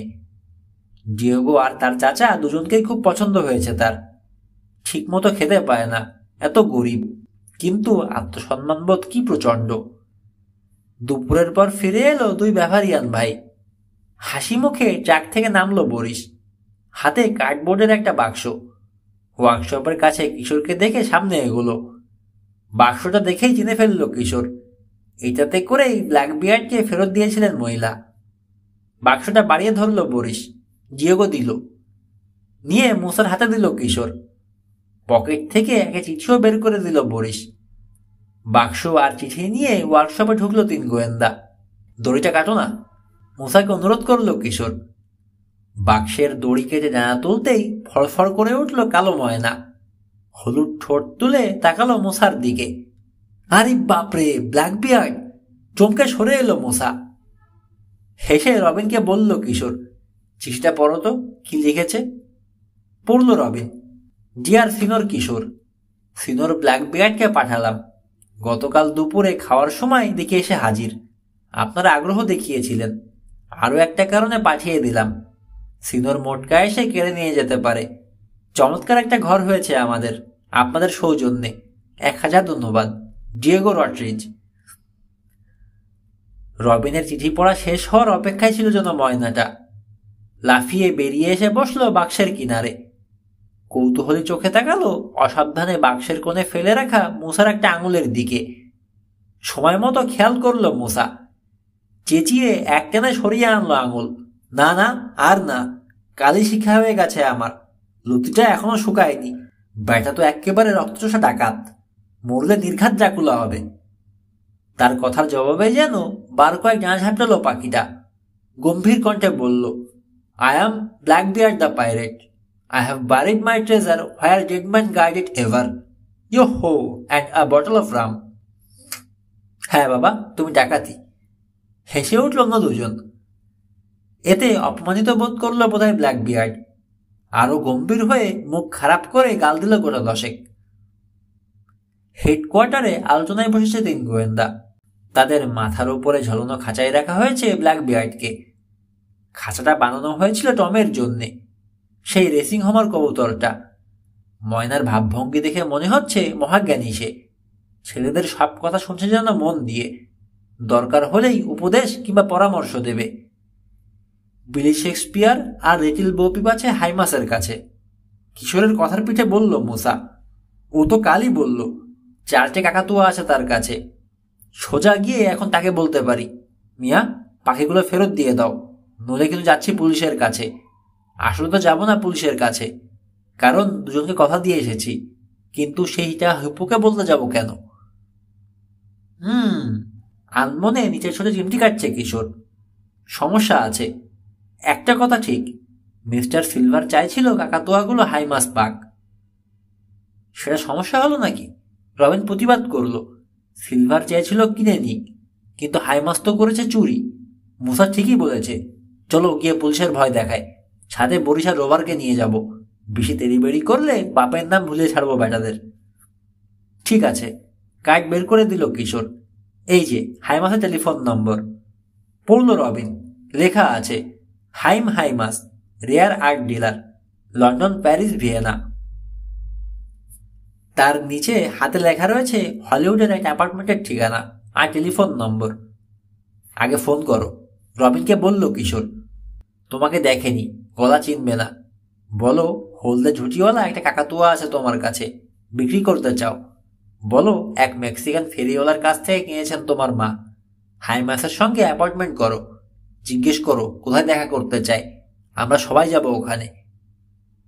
ডায়াল করলো রবিন। ভাবছে গুছিয়ে ঠিকমতো বলতে পারবে তো মিছে কথা বলো। কিন্তু মিথ্যে বলার দরকার হলো না। অ্যাপার্টমেন্টের অপারেটর জানালো 2 দিন আগে ঘর ছেড়ে চলে গেছেন মিস্টার অ্যান্ড মিসেস হাইমাস। স্পিকারে কিশোর আর মুসাও ওপাশের কথা শুনতে পাচ্ছে। জিজ্ঞেস করো তো কাকাতুয়াগুলো নিয়ে গেছে কিনা, বলল কিশোর। অপারেটর জানালো তাদের সঙ্গে কোনো কাকাতুয়া ছিল না, কারণ অ্যাপার্টমেন্ট কর্তৃপক্ষ ভাড়াটেদের পশু পাখি সঙ্গে রাখতে দেন না, এ ব্যাপারে খুব কড়াকড়ি। রিসিভার রেখে দিয়ে বলল রবিন। গেল। হাইমাসকে কোথায় পাওয়া যাবে তাও জানি না এখন। চমৎকার অগ্রগতি। না কুচকালো মশা, খালি পিছিয়ে আসা। এটা আপাতত হচ্ছে, বুঝলে। সহজে নিরাশ হওয়ার ছেলে নয় কিশোর। এক ঠিকানায় নেই তাহলে নিশ্চয় আর এক ঠিকানায় আছে। এমন কোথাও আছে যেখানে কাকাতুয়া রাখতে বাধা নেই। বেশি ভাড়ার বিলাসবহুল অ্যাপার্টমেন্টে আর বোধহয় থাকবে না। ওসব জায়গায় নানা রকম ফ্যাকরা, অন্তত তার জন্য ফ্যাকরা। তাছাড়া এমন কোথাও থাকবে না যেখানে কাকাতুয়াগুলো খুব সহজে চোখে পড়ে। আমার আর কোনো কথা নেই। হাত ডলছে মূসা, মাথায় কিছুই ঢুকছে না। রবিন, কোনো আইডিয়া দিতে পারো? নথি গবেষকের দিকে তাকালো গোয়েন্দা প্রধান। হ্যাঁ প্লিজ কিছু বলো, মূসা অনুরোধ করলো। কিন্তু দোহাই, কিশোরের মতো কঠিন করে বলো না। সবগুলো ঘটনা আবার গোড়া থেকে ভেবে দেখা দরকার। মাঝখান থেকে ঢুকেছি আমরা, বলল রবিন। মিস্টার ফোর্ডের কাকাতুয়া চুরি হওয়ার পর, অথচ ব্যাপারটা শুরু হয়েছে আরো অনেক আগে থেকে। ইয়ো হো and a bottle of Ram, কর্কশ চিৎকার করে উঠল ময়নাটা। বলো রবিন, হাত নাড়ল কিশোর। বলে যাও, অন্যের মুখে শোনার সময় চিন্তা করতে সুবিধা হয় আমার। আমার ধারণা, রবিন বলল, সবকিছুর মূলে ওই ইংরেজ লোকটা, ক্যাপ্টেন লং জন সিলভার। শুরুটা সেই করেছে। কয়েক মাস আগে ডিয়েগোর চাচার এখানে এসে উঠল। বেআইনিভাবে পালিয়ে এসেছিল ইংল্যান্ড থেকে, সঙ্গে একটা চ্যাপ্টা বাক্স, যেটাতে মূল্যবান কিছু ছিল, যেটা বিক্রি করতে ভয় পাচ্ছিল সে। কিশোরের দিকে তাকালো রবিন। কোনো প্রতিবাদ বা মন্তব্য করল না কিশোর। মারাত্মক কোন অসুখে ভুগছিল সিলভার। আবার বলল রবিন, যে অসুখ সারার নয়, দ্রুত মৃত্যুর দিকে সে এগিয়ে যাচ্ছে সেটা বুঝতে পারছিল লোকটা। মরার আগে বাক্সটা কোথাও লুকিয়ে ফেললো, তার গুপ্তধন সহ। সত্যিই যদি কোনো গুপ্তধন থেকে থাকে আর কি বাক্সে। রেখে গেল 7টা পাখি, বিচিত্র কিছু বুলি শিখিয়ে। হ্যাঁ সত্যিই বিচিত্র, বিড়বিড় করল মূসা, মাথা ঘুরিয়ে দেওয়ার মতো। নোটবই দেখে বলল রবিন। লম্বা একটা চিঠি লিখে কেউকে পোস্ট করতে দিল সিলভার। বলল চিঠি পেয়ে মোটা এক লোক আসবে, স্যান্টিনোকে $1000 দিয়ে নিয়ে যাবে পাখিগুলো। কিন্তু ঠিক সময় এলো না হাইমাস। ঠেকায় পড়ে কাকাতুয়াগুলো তার আগেই বিক্রি করে দিতে বাধ্য হলো স্যান্টিনো। এসে কাকাতুয়া না পেয়ে রেগে গেল মোটা লোকটা। ওগুলোর খোঁজে বেরোলো, খুঁজে খুঁজে বের করে ফেললো 4টা পাখি। আমাদের জানা মতে 2টো সে চুরি করেছে, আর অন্য 2টোও হয়তো তাই করেছে, কিংবা কিনে নিয়েছে। কি করেছে জানি না। বিলি শেক্সপিয়ার চুরি হওয়ার পর কেস হাতে নিয়েছি আমরা। এখন আমাদের কাছে রয়েছে ব্ল্যাক বিয়ার্ড। কোনো কারণে এটাকেই বেশি মূল্যবান মনে করছে হাইমাস। গেল 5টা, বাকি আর 2টো পাখির কোনো খোঁজ নেই। কিন্তু পাখিগুলো লোকটার কাছে কেন এত মূল্যবান জানি না আমরা। এও জানি না নতুন কোন জায়গায় উঠেছে হাইমাস। দম নিল রবিন। এ যাবৎ যা যা ঘটেছে এই হলো তার সারমর্ম। লম্বা লেকচার শেষ করলো সে। Look under the stones beyond the bones. জানা ঝাপটে চেঁচিয়ে উঠল Blackbeard. I never give a sucker an even break. বেশ সাজিয়ে বলেছ। রবিনের দিকে চেয়ে মাথা কাত করল কিশোর। আমি আরো কিছু যোগ করছি। মিস্টার সিলভার বইয়ের পোকা ছিল, খুব পড়তো। নিজের ছদ্মনামটা কি রেখেছে খেয়াল করেছ? ক্যাপ্টেন লং জন সিলভার। ট্রেজার আইল্যান্ড বইয়ের সেই বিখ্যাত জলদস্যুর নামে নাম। ডাকাত সিলভারের কাঁধে থাকতো একটা কাকাতুয়া, আর আমাদের মিস্টার সিলভারের কাঁধে ময়না। তা তো বুঝলাম, মূসা বলল, কিন্তু এইসব কি প্রমাণ করে? জলদস্যুর সঙ্গে নাম মিলিয়ে রাখাটা প্রমাণ করে কিছু একটা চুরি করেছে সে। হয়তো তার সেই রহস্যময় গুপ্তধন, যেটা বিক্রি করার সাহস হয়নি। চুরি করেছে বলেই হয়তো হয়নি। তার সাহিত্য প্রেমের আর এক নমুনা নাম বাছাই। বলে গেল কিশোর। কিভাবে কাকাতুয়াগুলোর নামকরণ করেছে লক্ষ্য করেছ? বিল Shakespeare, Little Bo Peep, Blackbeard the pirate, Sherlock Holmes, Robin Hood, Captain Kidd এবং স্কারফেস। মনে করিয়ে দিল মূসা। ওটা কোনো বই থেকে নয়, মারপিটে কোনো সিনেমার হিরো কিংবা ডাকাতের নাম হবে। যাই হোক, একটা ছাড়া বাকি সব নামই বই থেকে নেয়া, ক্লাসিক থেকে, নয়তো ইতিহাস থেকে। আচ্ছা, কথার মাঝেই বলে উঠল রবিন, তার গুপ্তধন তো কোনো বইও হতে পারে। অনেক পুরনো দুর্লভ কিছু পুঁথি আছে, যে কোনো জাদুঘর পেলে হাজার হাজার ডলার দিয়ে লুফে নেবে। ভুরু কুচকাল কিশোর। হতে পারে, কিন্তু মনে করে দেখো, সিলভার অন্য কথা বলেছে। বলেছে রামধনুর একটা টুকরোর নিচে একমাত্র সোনা। বই বলে মনে হয় না। সঙ্গে সঙ্গে জবাব দিল মোসা। কিন্তু তাদের কি? বিলি আর বোপিপ কোথায় আছে জানি না, এমনকি হাইমাস কোথায় তাও অজানা। দেয়ালে ঠেকেছি আমরা, পথ বন্ধ। কিন্তু ফুকর আছে। নাটকের সংলাপ বলছে যেন কিশোর। গতকাল হাইমাসকে বলতে শুনেছি, দুটো কাকাতুয়া এখনো নিখোঁজ। ওই দুটোকে জোগাড় করব আমরা। ব্ল্যাক বিয়ার্ড সহ আমাদের কাছে থাকবে তখন 3টে, হাইমাসের কাছে 4টে। আগে পরে সে কথা সে জানবেই, নিতে আসবে। কোনো দরকার নেই। দুহাত নাড়ল মোসা। আবার ওই হিপুর মুখোমুখি হব না আমি, সম্ভব না আমার দ্বারা। তাছাড়া কাকাতুয়া চুরি করতেও যেতে পারবো না আমি লোকের বাড়িতে। চুরি করতে কে বলছে তোমাকে? কিনে নেব। যেন দোকানে আছে, গিয়ে নিয়ে এলেই হলো। কোথায় আছে তাই তো জানি না। জানতে হবে, শান্ত কণ্ঠে বলল কিশোর। আবার চালু করে দেব ভূত থেকে ভূতে।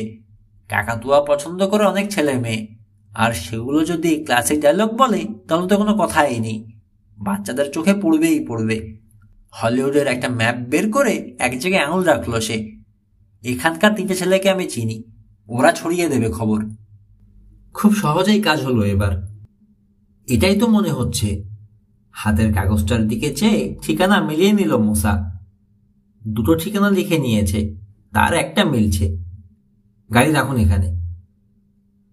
রাস্তার ধারে রোলস রয়েস নামিয়ে আনলো সোফার। হ্যানসন নয়, নতুন আর একজন। বেটে, তার শয়তানি ভরা চাহনি। নাম ক্রাব। মুসার মনে হলো কাকড়ার দাঁড়ার মতোই হাত নাড়ে লোকটা। রবিনও রয়েছে গাড়িতে। দুজনের কেউই পছন্দ করতে পারছে না নতুন সোফারকে। সকালে রোলস রয়েসের জন্য ফোন করেছিল কিশোর। কোম্পানির ম্যানেজার জানিয়েছে জরুরি কারণে ছুটি নিয়েছে হ্যানসন। নতুন ড্রাইভার দিয়ে পাঠিয়ে দিয়েছে গাড়ি। ইঞ্জিন বন্ধ করে 2 গোয়েন্দার দিকে ফিরে হাসলো ক্রাব। কিশোর আসেনি সঙ্গে। বরিশ আর রোভার গেছে পুরনো মাল আনতে, চাচাচাচি গেছেন আরেক কাজে। ফলে বাধ্য হয়ে ইয়ার্ডে পাহারায় থাকতে হয়েছে কিশোরকে। তোমরা কি কোনো তদন্ত করতে যাচ্ছ? জিজ্ঞেস করলো ক্রাব। হ্যানসন বলেছে তোমাদের কথা। এসব ব্যাপারে আমিও খুব ইন্টারেস্টেড।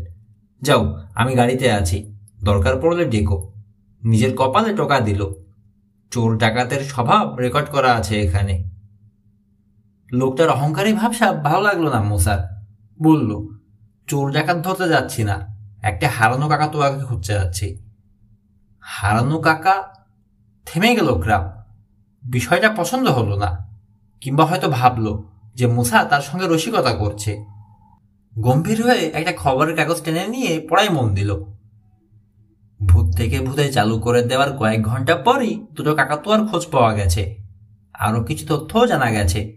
কদিন ধরেই নাকি কয়েকটা কাকাতুয়ার জন্য দাঁড়ায় দাঁড়ায় ঘুরেছে মোটা এক লোক। শেষে ক্যাপ্টেন কিড আর শার্লক হোমস নামের 2টো কাকাতুয়া পেয়ে ডবল দাম দিয়ে কিনে নিয়ে গেছে। বাকি 2টো কাকাতুয়া স্কারফেস আর রবিন হুডকে নিতে এসেছে এখন রবিন আর মোসা। ওগুলোর বর্তমান মালিকেরা বিক্রি করতে রাজি হলে কিনে নিয়ে যাবে, আর তা না হলে রেকর্ড করে নিয়ে যাবে কাকাতুয়া 2টোর বুলি। টিপ রেকর্ডার নিয়ে এসেছে সেই জন্য সঙ্গে করে। সিমেন্টে বাঁধানো পথ ধরে হাঁটতে শুরু করলো 2 গোয়েন্দা। দুধারে উঁচু পাতাবাহারের ঝাড়। পথের শেষ মাথায় পুরনো একটা বাড়ি, নতুন প্লাস্টার করা হয়েছে। ওরা বাড়িটার ফুট 20 দূরে থাকতেই খুলে গেল সামনের দরজা। বেরিয়ে এলো ওদের চেয়ে সামান্য বেশি বয়সী একটা ছেলে। টিংটিঙে তালপাতার সেপাই, মুসার চেয়ে লম্বা, বাঁকা নাক। 2 গোয়েন্দাকে দেখে 32 পাটি দাঁত বের করে হাসলো। এ রে, আবার এসে জ্বালাতে, বলে উঠল মোসা। এই রবিন, সরো সরো, সুটকির গন্ধ গায়ে লাগবে। রকি বিচে ফিরে এসেছে আবার 3 গোয়েন্দার চিরশত্রু টেরি আর ডয়েল। মুসার কথায় কিছুই মনে করল না টেরি। হাসিটা আরো বিস্তৃত হলো। হাতের খাঁচাটা তুলে ধরে এগুলো কয়েক পা। বলল, এটার জন্য এসেছিলে না?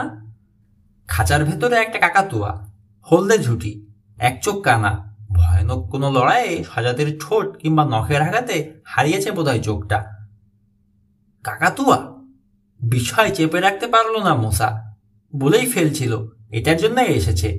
কিন্তু তাকে তাড়াতাড়ি বাধা দিল রবিন। কাকাতুয়া? ওই কানা পাখি আমাদের কি কাজে লাগবে মিস্টার শুটকি? কিন্তু ধাপ্পাটা কোনো কাজে লাগলো না। টেরি জানে এটার জন্য এসেছে রবিন আর মোসা। গত রাত্রে এসেই শুনলাম কাকাতুয়ার খবর। হেসে মোসার দিকে চেয়ে চোখ টিপল টেরি রাগানোর জন্যে। তা কালু মিয়া, কাকাতুয়া দিয়ে কি করবে? ভেজে খাবে? শুটকির ভর্তা বানিয়ে খাবো, রেগে গেল মোসা। হাহা করে হাসল টেরি। দারুণ বলেছ হে কালু মিয়া, বুদ্ধি খুলছে আজকাল। তো তোমাদের সেই খোকা শার্লক হোমস কই? কাকাতুয়ার খবর চেয়েছে কেন? শার্টের হাতা গোটাতে শুরু করলো মোসা। হাত চেপে ধরল রবিন। টেরিকে জিজ্ঞেস করলো, তুমি খবর পেলে কি করে? হ্যাঁ, ওটা একটা প্রশ্ন হলো নাকি? আমেরিকার সব ছেলেই তো জানে দুটো কাকাতুয়ার খোঁজ চায় শার্লক পাশা। আমি শুনলাম বন্ধুদের কাছে, তাই সকাল সকালে চলে এসেছি। $40 কিনেছি এটা। নেবে নাকি? বলো। $150 লাগবে কিন্তু। এক আদলা দিয়েও নেব না আমরা, জবাব দিল রবিন। ওই কাকাতুয়া চাইনি আমরা, কানা কাকাতুয়া। তাই নাকি? তাহলে অযথা সময় নষ্ট করছি। আরেক কাস্টমার আগেই বলে রেখেছে আমাকে পুরো 150 দেবে। চলি, বাই বাই। পা বাড়ালো টেরি। I never give a sucker an even break. হঠাৎ কর্কশ গলায় বলে উঠল কাকাতুয়াটা। অবাক হয়ে পাখিটার দিকে তাকালো টেরি। ভাবলো বকাটা তাকেই দিয়েছে। রেগে গিয়ে ধমক লাগালো, শাট আপ। গটমাট করে হেঁটে গেল গাড়ি বারান্দার একদিকে। ইঞ্জিন স্টার্ট নিল। সা করে ঝোপের ওপাশ থেকে বেরিয়ে এলো নীল একটা স্পোর্টস কার। চালিয়ে নিয়ে চলে গেল টেরি।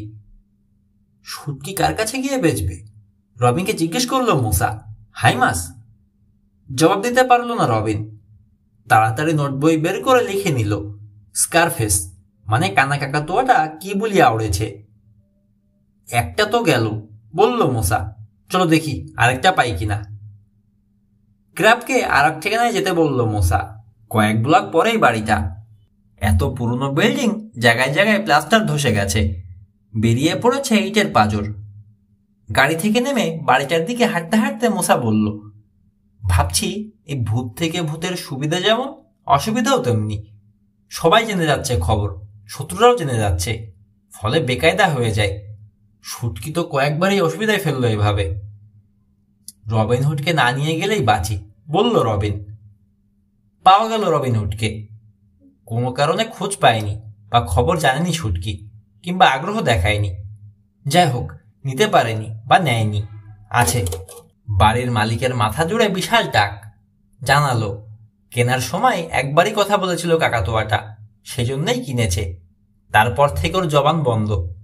আর একটাবারও বলিয়া ওড়ায়নি। বাড়িওয়ালি গেছে রেগে। স্বামীকে কদিন ধরেই চাপ দিচ্ছে কাকাতুয়াটা বিদায় করে দিয়ে একটা ক্যানারি কেনার জন্যে। কাজেই সস্তায় পাওয়া গেল কাকাতুয়াটা। $25 কিনেছিল বাড়িওয়ালা। $25 বিক্রি করে দিল 2 গোয়েন্দার কাছে। টাকাটা গুনে নিয়ে পকেটে রেখে তারপর বলল, কেন কিনছো বুঝতে পারছি না। বেটা কথা জানে কিন্তু বলে না। দেখো তোমরা বলাতে পারো কিনা। বাচ্চারা অনেক সময় অনেক কিছু পারে যা বড়দের পক্ষে অসম্ভব। থ্যাংক ইউ স্যার, বলল রবিন। দেখব চেষ্টা করে। কাকাতুয়াটাকে নিয়ে বেরিয়ে এলো ওরা। বিষণ্ণ হয়ে খাঁচায় বসে আছে রবিনহুড। ছেলেদের দিকে ফিরেও তাকালো না। তাজ্জব ব্যাপার, বলল মুসা। ও কথা বলে না কেন? দেখা যাক কিশোর বলাতে পারে কিনা। আরে গাড়িটা গেল কোথায়? এখানেই তো ছিল। আশেপাশে গাড়িটাকে খুঁজলো ওরা, কিন্তু নেই। ওই ক্রাবের বাচ্চাকে দেখেই ভাল লাগেনি আমার, গোমড়া মুখে বলল মুসা। বেটা আমাদেরকে ফেলে চলে গেছে। তা তো গেছে, কিন্তু যাই কি করে এখন? আরেকটা গাড়ি কিংবা ট্যাক্সির জন্য এদিক ওদিক তাকালো রবিন, যেন তার মনের খবর জানতে পেরেই ঘ্যাচ করে এসে পাশে থামলো একটা ঝরঝরে ভ্যান। ড্রাইভিং সিট থেকে জানালা দিয়ে মুখ বের করলো এক মহিলা। রোলস রয়েসটাকে খুঁজছ? ওদিকে চলে যেতে দেখলাম। কেন গেল সেটাই বুঝতে পারছি না। কপাল চুলকালো রবিন। তোমরা কোথায় যাবে? জানালো মুসা। এসো, বাস স্টেশনে নামিয়ে দেবো, ওদিকেই যাচ্ছি, আমন্ত্রণ জানালো মহিলা। মহিলাকে আন্তরিক ধন্যবাদ জানালো মুসা। এসো রবিন, কি আর করা, হুইল চেয়ার থেকে বাসে ধরবো। মহিলার পাশে উঠে বসল মুসা। রবিন উঠল তার পাশে, চিন্তিত। কেমন যেন চেনা চেনা লাগছে মহিলার কণ্ঠস্বর, আগে কোথাও শুনেছে। চলতে শুরু করেছে ভ্যান। আরে ওদিকে কোথায়? তাড়াতাড়ি বলল রবিন। উল্টো দিকে যাচ্ছেন তো, হুইল চেয়ার ওদিকে। হুইল চেয়ারে যাচ্ছে ডাকে, পেছন থেকে বলে উঠল একটা কর্কশ কণ্ঠ। কথায় ব্রিটিশ টান। অন্যখানে যাচ্ছি আমরা। চমকে ফিরে চাইল দুই গোয়েন্দা। সিটের পেছনের একটা পার্টিশন সরে গেছে। আরাম করে বসে আছে হাইমাস, গোল মুখে কুৎসিত হাসি। আমার সঙ্গে যাবে তোমরা, যেখানে নিয়ে যাব। আবার বলল হাইমাস। একটু গোলমাল করেছ কি? কথাটা শেষ করলো না সে। ইয়া বড় এক ছুরি বের করল, পাতলা ঝকঝকে বাঁকা ফলা।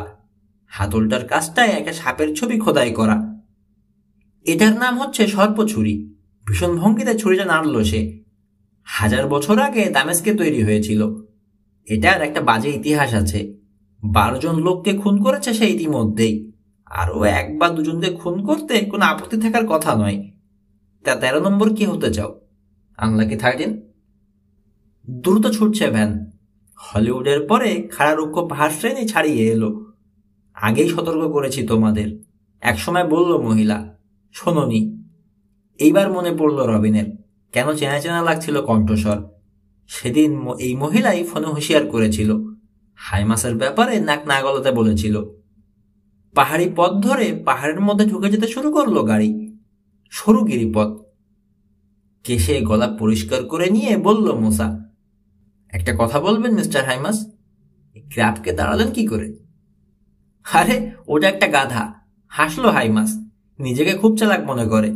সেদিন রেন্টা রাইড কোম্পানিতে একটা গাড়ি ভাড়া করতে গিয়ে দেখেছি ওকে, তখনই বুঝেছি রেঞ্জারটা লোকের চোখে পড়ে যায়। তাই সাধারণ একটা গাড়ি নিতে গিয়েছিলাম। রোলস রয়েসটা সেদিনই দেখেছি। তোমাদেরকেও চড়তে দেখেছি, জানলাম একটা ওয়্যারলেস টেলিফোন আছে ওতে। আজ তোমাদেরকে আমি অনুসরণ করেছি। গাড়ি থেকে নেমে পুরনো বাড়িতে যখন ঢুকলে, কোণের একটা স্টোর থেকে গিয়ে ক্র্যাবকে ফোন করলাম। বললাম, বাড়ির ভেতর থেকে বলছি, তোমরা দুপুরের খাবার খেয়ে যাবে, যেতে দেরি হবে, সেজন্য চলে যাই। বিকেলে এসে আবার নিয়ে যায় তোমাদের। সামান্যতম সন্দেহ করলো না গাধাটা, চলে গেল। কথাবার্তা থেকেই বোঝা গেল মহিলা হাইমাসের স্ত্রী। তুমি নিশ্চয়ই না? না, বাধা দিল হাইমাস। বুঝে ফেলেছে তার স্ত্রী কি বলতে চায়। রাস্তা খারাপ, দেখে চালাও। রিয়ারভিউ মিররে চোখ রাখছো তো? হ্যাঁ, ছোট একটা গাড়ি একবার দেখলাম মনে হলো, এখন আর দেখছি না। সাবধান, সামনে বাঘ। গতি কমিয়ে তীক্ষ্ণ মোড় নিল গাড়ি। বেরিয়ে এলো পাহাড়ের মাঝের লম্বা ফাঁপা একটা জায়গায়। একটা বাড়ি আছে ওখানে, ডাবল গ্যারেজ। তার দাঁড়িয়ে আছে সেই কালো রেঞ্জারটা। ওটার পাশে এসে থামলো ভ্যান। বিচ্ছু মিয়ারা, নামো, আদেশ দিল হাইমাস। তাড়াহুড়ো করবে না, তোমাদের বিশ্বাস নেই। ধীরে সুস্থেই নামলো দুই গোয়েন্দা। পেছনে নামলো হাইমাস।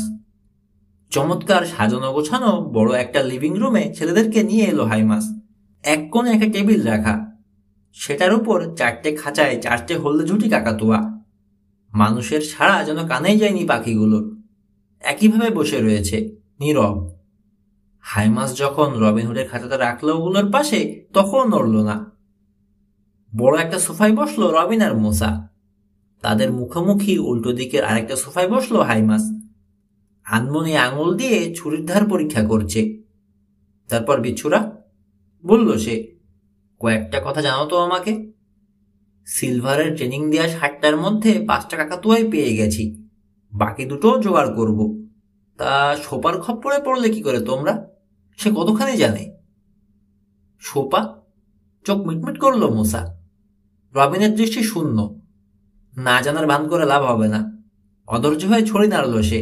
সোপা, ওই ফরাসিটা, ইউরোপের সবচেয়ে বড় আর্ট থিফ। সাংঘাতিক লোক সে, আমার পেছনে লেগেছে। মাথা নাড়তে যাচ্ছিল রবিন, তার আগেই বলে উঠল মুসা, মাঝারি উচ্চতা, কালো সরু গোফ, কথায় ফরাসি টান, ওই লোকটার কথা বলছেন? হ্যাঁ, চেনো তাহলে? স্বীকার করছো? চিনি বললে ভুল হবে, তবে দেখা হয়েছে, বলল মুসা। আর একটু হলেই রোলস রয়েসের সঙ্গে লাগিয়ে দিয়েছিল ধাক্কা। ওই যে বিল শেক্সপিয়ারকে যেদিন খুঁজতে গিয়েছিলাম সেদিন। দোষ করলো তার ড্রাইভার। উল্টে ঝগড়া লেগে গেল হ্যানসনের সঙ্গে। সব কথা খুলে বলল সে। হ্যাঁ, ওই বেটাই বলল হাইমাস, কিন্তু সোপার হয়ে কাজ না করলে কাকাতুয়াগুলোর ব্যাপারে তোমাদের তো আগ্রহ কেন? মিস্টার ফোর্ডের হারানো কাকাতুয়া খুঁজতে গিয়ে কিভাবে জড়িয়ে পড়েছে বলল মুসা। শঙ্কা আর উত্তেজনা দূর হয়ে গেল হাইমাসের। ও, এই ব্যাপার? আমি তো ভয় পাচ্ছিলাম, হয়তো সোপার হয়ে কাজ করছো তোমরা। সেদিন কি হয়েছিল জানো? চশমা খুলে শার্টের কোনায় ডলে পরিষ্কার করে নিয়ে আবার নাকে বসালো সে। অ্যাপার্টমেন্ট হাউসে ফিরে দেখি রাস্তার মোড়ে বসে আছে সোপা, বাড়ির দিকে নজর। ঘরে ঢুকেই বুঝলাম কেউ ঢুকেছিল, কিছু খোঁজাখুঁজি করে গেছে। স্ত্রীর দিকে চেয়ে বলল, তুমি তো সেদিন বিশ্বাস করতে চাওনি, এখন তো মানবে? বেটা ঘরে ঢুকে সেদিন নোটগুলো পড়ে গেছে। হ্যাঁ, ঠোঁট কামড়ালো মহিলা, সোপাই পিছে লেগেছে। তবে এখানে আমাদেরকে খুঁজে পাবে না। তাকে জানে। ছেলেদের দিকে ফিরল হাইমাস। এই পাহাড়ের মধ্যিখানে কেন বাড়ি ভাড়া নিয়েছি জানো? সোপার ভয়ে। তাছাড়া কাকাতুয়াগুলোকে রাখারও সুবিধা মতো জায়গা পাচ্ছিলাম না। রেঞ্জারটাও এখানে লুকিয়ে রাখতে পারছি। তোমরা যে গাড়িটা খুঁজছিলে, অ্যাপার্টমেন্টের ম্যানেজারের কাছে সেটা শুনেছি আমি। তার ছেলে বারবার নাকি জিজ্ঞেস করছিল গাড়িটার কথা। ধমক দিয়ে ছেলেকে থামিয়েছে ম্যানেজার, শাসিয়েছে ভাড়াটের কোনো কথা বাইরের কারো কাছে ফাঁস করলে ভালো হবে না। কিন্তু ধমক দিয়ে কি আর বাচ্চাদের মুখ বন্ধ করা যায়? তাই পালিয়ে এলাম। ওই ছেলেটার কাছেই তোমাদের নম্বর পেয়েছি, জানালো হাইমাসের স্ত্রী। তোমাদেরকে ভয় দেখানোর চেষ্টা করেছিলাম, হাইমাসের ব্যাপারে নাক গলাতে মানা করেছিলাম। রেগে গেলে আমার মেজাজ ঠিক থাকে না, সামলাতে পারি না নিজেকে, স্বীকার করলো হাইমাস। লোকের সঙ্গে দুর্ব্যবহার করে বসি, তোমাদের সঙ্গেও করেছি। এতখানি অবশ্য করতাম না যদি না ভাবতাম সোপার সঙ্গে হাত মিলিয়েছ। হাতের ছুরিটার দিকে চোখ পড়ল তার, সরিয়ে রাখলো তাড়াতাড়ি। লজ্জিত হেসে বলল, ভয় দেখাতে চেয়েছিলাম, আর কিছু না। এত বেশি দুশ্চিন্তায় আছি। যা হওয়ার হয়ে গেছে, বাধা দিয়ে বলল তার স্ত্রী। এক কাজ করো না কেন, ওদের সাহায্য চাও। বুদ্ধিশুদ্ধি আছে ওদের, বোঝাই যায়। তুমি যা পারোনি তাই ওরা করেছে জানো। স্কারফেস আর রবিনহুডকে খুঁজে বের করেছে। ঠিকই বলেছ। তোয়ালের সমান এক রুমাল বের করে থলথলে গালের ঘাম মুছল হাইমাস। সত্যিই আমি লজ্জিত, সরি। বদমেজাজি লোককে যে কেন পছন্দ করে না লোকে বুঝতে পারছি। দৃষ্টি বিনিময় করলো দুই গোয়েন্দা। থাক থাক, ভুল হয়েই থাকে মানুষের। হাত তুলল রবিন। আমরা বয়সে অনেক ছোট, আমাদের কথা বাদ দিন। কিন্তু মিস্টার ফোর্ড আর মিসেস বোরোর কাছে গিয়ে মাফ চাওয়া উচিত আপনার। তাদের কাকাতুয়া চুরি করেছেন। মিস্টার ফোর্ডকে তো হাত পা বেঁধে ফেলে রেখে এসেছিলেন। যদি আমরা না যেতাম তার কি অবস্থা হতো বলেন তো? আরে না, কিছু হতো না। আরেকদিকে চেয়ে বলল হাইমাস, তোমরা না গেলে পরে এক সময় গিয়ে খুলে দিয়ে আসতাম। তবে হ্যাঁ, আমার মাফ চাওয়া উচিত, ঠিকই বলেছ। তা কাকাতুয়াগুলো চুরি করলেন কেন? ওটা না করে উপায় ছিল না। জন সিলভারের লুকানো গুপ্তধনের চাবিকাঠি রেখে গেছে সে কাকাতুয়াগুলোর কাছে। কিশোর এটাই সন্দেহ করছে, হঠাৎ বুঝে ফেলল রবিন। আচ্ছা মিস্টার হাইমাস, বলল সে, কাকাতুয়াগুলোর বুলিতে রয়েছে সংকেত। 7টা বুলি মিলিয়ে বুঝতে হবে কোথায় রয়েছে গুপ্তধন, তাই না? হ্যাঁ, বুদ্ধিমান ছেলে, বলল হাইমাস। ঠিক ধরেছ। আমার সঙ্গে তিক্ত রসিকতা করেছে জন সিলভার। আসলে এক ধরনের প্রতিশোধ। কাকাতুয়াকে বুলি শিখিয়ে গেছে, তাতে রয়েছে গুপ্তধনের সংকেত। সেই সংকেত বুঝে তারপর খুঁজে বের করতে হবে আমার। তার স্বভাবই ছিল এটা। অসাধারণ বুদ্ধিমান ছিল সিলভার, এবং পাগল। হাইম, বলে উঠল মিসেস হাইমাস। খালি কথা বললে কি পেট ভরবে? কিছু খেতে দিতে হবে না? সেই কখন খেয়েছি। যাই, আমি কয়েকটা স্যান্ডউইচ বানিয়ে নিয়ে আসি। খাবারের কথা শোনার সঙ্গে সঙ্গে মোচড় দিয়ে উঠল মশার পাকস্থলী। অবাক হয়ে ভাবল, এতক্ষণ ভুলেছিল কি করে সে? রবিনেরও খিদে পেয়েছে, উত্তেজনার কারণে ভুলেছিল। মিসেস হাইমাস রান্নাঘরে চলে গেল। ইংল্যান্ডে থাকতে কি মিস্টার সিলভারকে চিনতেন? জিজ্ঞেস করল রবিন। হ্যাঁ, 2 বছর ধরে আমার কর্মচারী ছিল। রেয়ার আর্ট কেনা বেচার কাজে সাহায্য করত আমাকে লন্ডনে। উচ্চশিক্ষিত লোক, তীক্ষ্ণ বুদ্ধিমান, তবে অদ্ভুত রসবোধ ছিল তার। আর এই কারণেই কোনো চাকরিতে বেশি দিন টিকতে পারত না, গুণ থাকা সত্ত্বেও। শেষে তো এমন অবস্থা হলো কেউ আর চাকরি দিতে চায় না। বিভিন্ন পত্রপত্রিকায় ধাঁধা আর যোগ পাঠিয়ে কোনো রকমে দুবেলা দুমুঠো ভাত জোগাড় করত। এই সময় চাকরির জন্য এলো আমার কাছে। সাহিত্য আর শিল্প সম্পর্কে তার জ্ঞানের বহর দেখে সত্যি অবাক হয়ে গিয়েছিলাম। তার দুর্নাম আমার কানেও এসেছিল, তবুও চাকরি দিলাম। বুঝেছিলাম খুব কাজে লাগবে। ভালোই কাজ চলছিল। ছোটখাটো রসিকতা করে মাঝে মাঝে জ্বালাতো অবশ্য, তবে সহ্য করে নিচ্ছিলাম। যাই হোক, একদিন ছেকে ছবি কিনে নিয়ে এলো। অতি সাধারণ ছবি। হলদে ঝুঁটিওয়ালা দুটো কাকাতুয়া গাছের জালে বসে আছে। অনেক বেশি দাম দিয়ে বাজে একটা জিনিস নিয়ে আসায় রাগ হয়েছিল, খুব খুব বকেছিলাম। চুপ করে রইল সিলভার। ভাবলাম এটাও আর এক রসিকতা। গেলাম রেগে। মেজাজ ঠিক রাখতে না পেরে দিলাম চাকরি থেকে বরখাস্ত করে। জন সিলভার কিন্তু তার আসল নাম নয়, তবুও ওই নামেই ডাকা হোক এটা চাইতো। নিজের নাম নিয়েও রসিকতা, পাগল আর কাকে বলে। অফিস থেকে বেরিয়ে যাওয়ার আগে সে বলল, ওটা ডাবল পেইন্টিং। ডাবল পেইন্টিং মানে হচ্ছে রং লেপে মূল ছবিটাকে ঢেকে দিয়ে তার উপর আরেকটা ছবি আঁকা। বিখ্যাত চিত্রকর্ম লুকিয়ে রাখার জন্য কখনো কখনো করা হয় এটা। আমি তার কথা বিশ্বাস করলাম না, কিন্তু জোর গলায় বলে গেল সে সেটা প্রমাণ করে দেখাবে। করলো তাই। চুপ করলো হাইমাস। আগ্রহে সামনে ঝুঁকে এসেছে রবিন আর মুসা। রোমাঞ্চকর এক গল্প শুনছে যেন। হ্যাঁ, সত্যি সত্যি প্রমাণ করলো সে। উপরের ছবিটা মুছে ফেলল। বেরিয়ে পড়ল এক অসামান্য চিত্রকর্ম। একটা ভেড়ার বাচ্চাকে আদর করছে এক মেষপালক। আমাকে দেখাতে নিয়ে এলো। এক নজর দেখেই বুঝলাম কি ভুল করেছি আমি তাড়িয়ে দিয়ে। এক মস্ত শিল্পীর আঁকা ওই ছবি নিখোঁজ ছিল অনেক দিন। কেন নিখোঁজ ছিল তখন বুঝতে পারলাম। চোরের ভয়ে ডাবল পেইন্ট করে ফেলা হয়েছিল। ছোট্ট ছবি, কিন্তু দাম অনেক, $5-7 লাখ কম নয়। খাইছে, চেঁচিয়ে উঠল মুসা। একটা ছবির এত দাম? $1 তো ফ্রেম সহ পাওয়া যায় ছবি। সেগুলো ছাপা কপি, রবিন বলল। নিউ ইয়র্ক সিটির মেট্রোপলিটন মিউজিয়াম অফ আর্ট জাদুঘরের নাম শুনেছ? বিখ্যাত ডাচ চিত্রকর রেমব্রান্তো এর একটা ছবি $20 লাখ কিনেছে ওরা। কিছু কিছু জিনিস আছে যেগুলোর আসল মূল্যের চেয়ে অ্যান্টিক মূল্য বেশি। মারছে। চোখ কপালে উঠল মোসার। একটা ছবির জন্য $20 লাখ? কত রকমের যে পাগল আছে দুনিয়ায়। হ্যাঁ, তারপর কি হলো শোনো। কিন্তু থেমে গেল হাইমাস। খাবারের ট্রে নিয়ে এসেছে তার স্ত্রী। বড় প্লেটে কয়েকটা স্যান্ডউইচ, 2 গ্লাস দুধ আর 2 কাপ কফি টেবিলে নামিয়ে রাখলো। যার যার খাবার তুলে নিয়ে খেতে শুরু করলো সবাই। স্যান্ডউইচ শেষ করে কফির কাপে চুমুক দিয়ে বলল হাইমাস। হ্যাঁ, সিলভার বলল, যেহেতু সে তখন চাকরিতে নেই সেহেতু ছবিটার মালিক সে। বললাম, চাকরিতে থাকার সময় আমার টাকায় কিনেছে ও, কাজেই ছবির মালিক আমি। অনেক তর্কাতর্কির পর আধা আধি বখরা অফার করলো আমাকে। ভালোই তো প্রস্তাব। দুধের শূন্য গ্লাসটা নামিয়ে রাখলো মুসা। হাজার হোক, ছবিটা তো সেই পেয়েছে। কিন্তু আমাকে ধরলো ভূতে।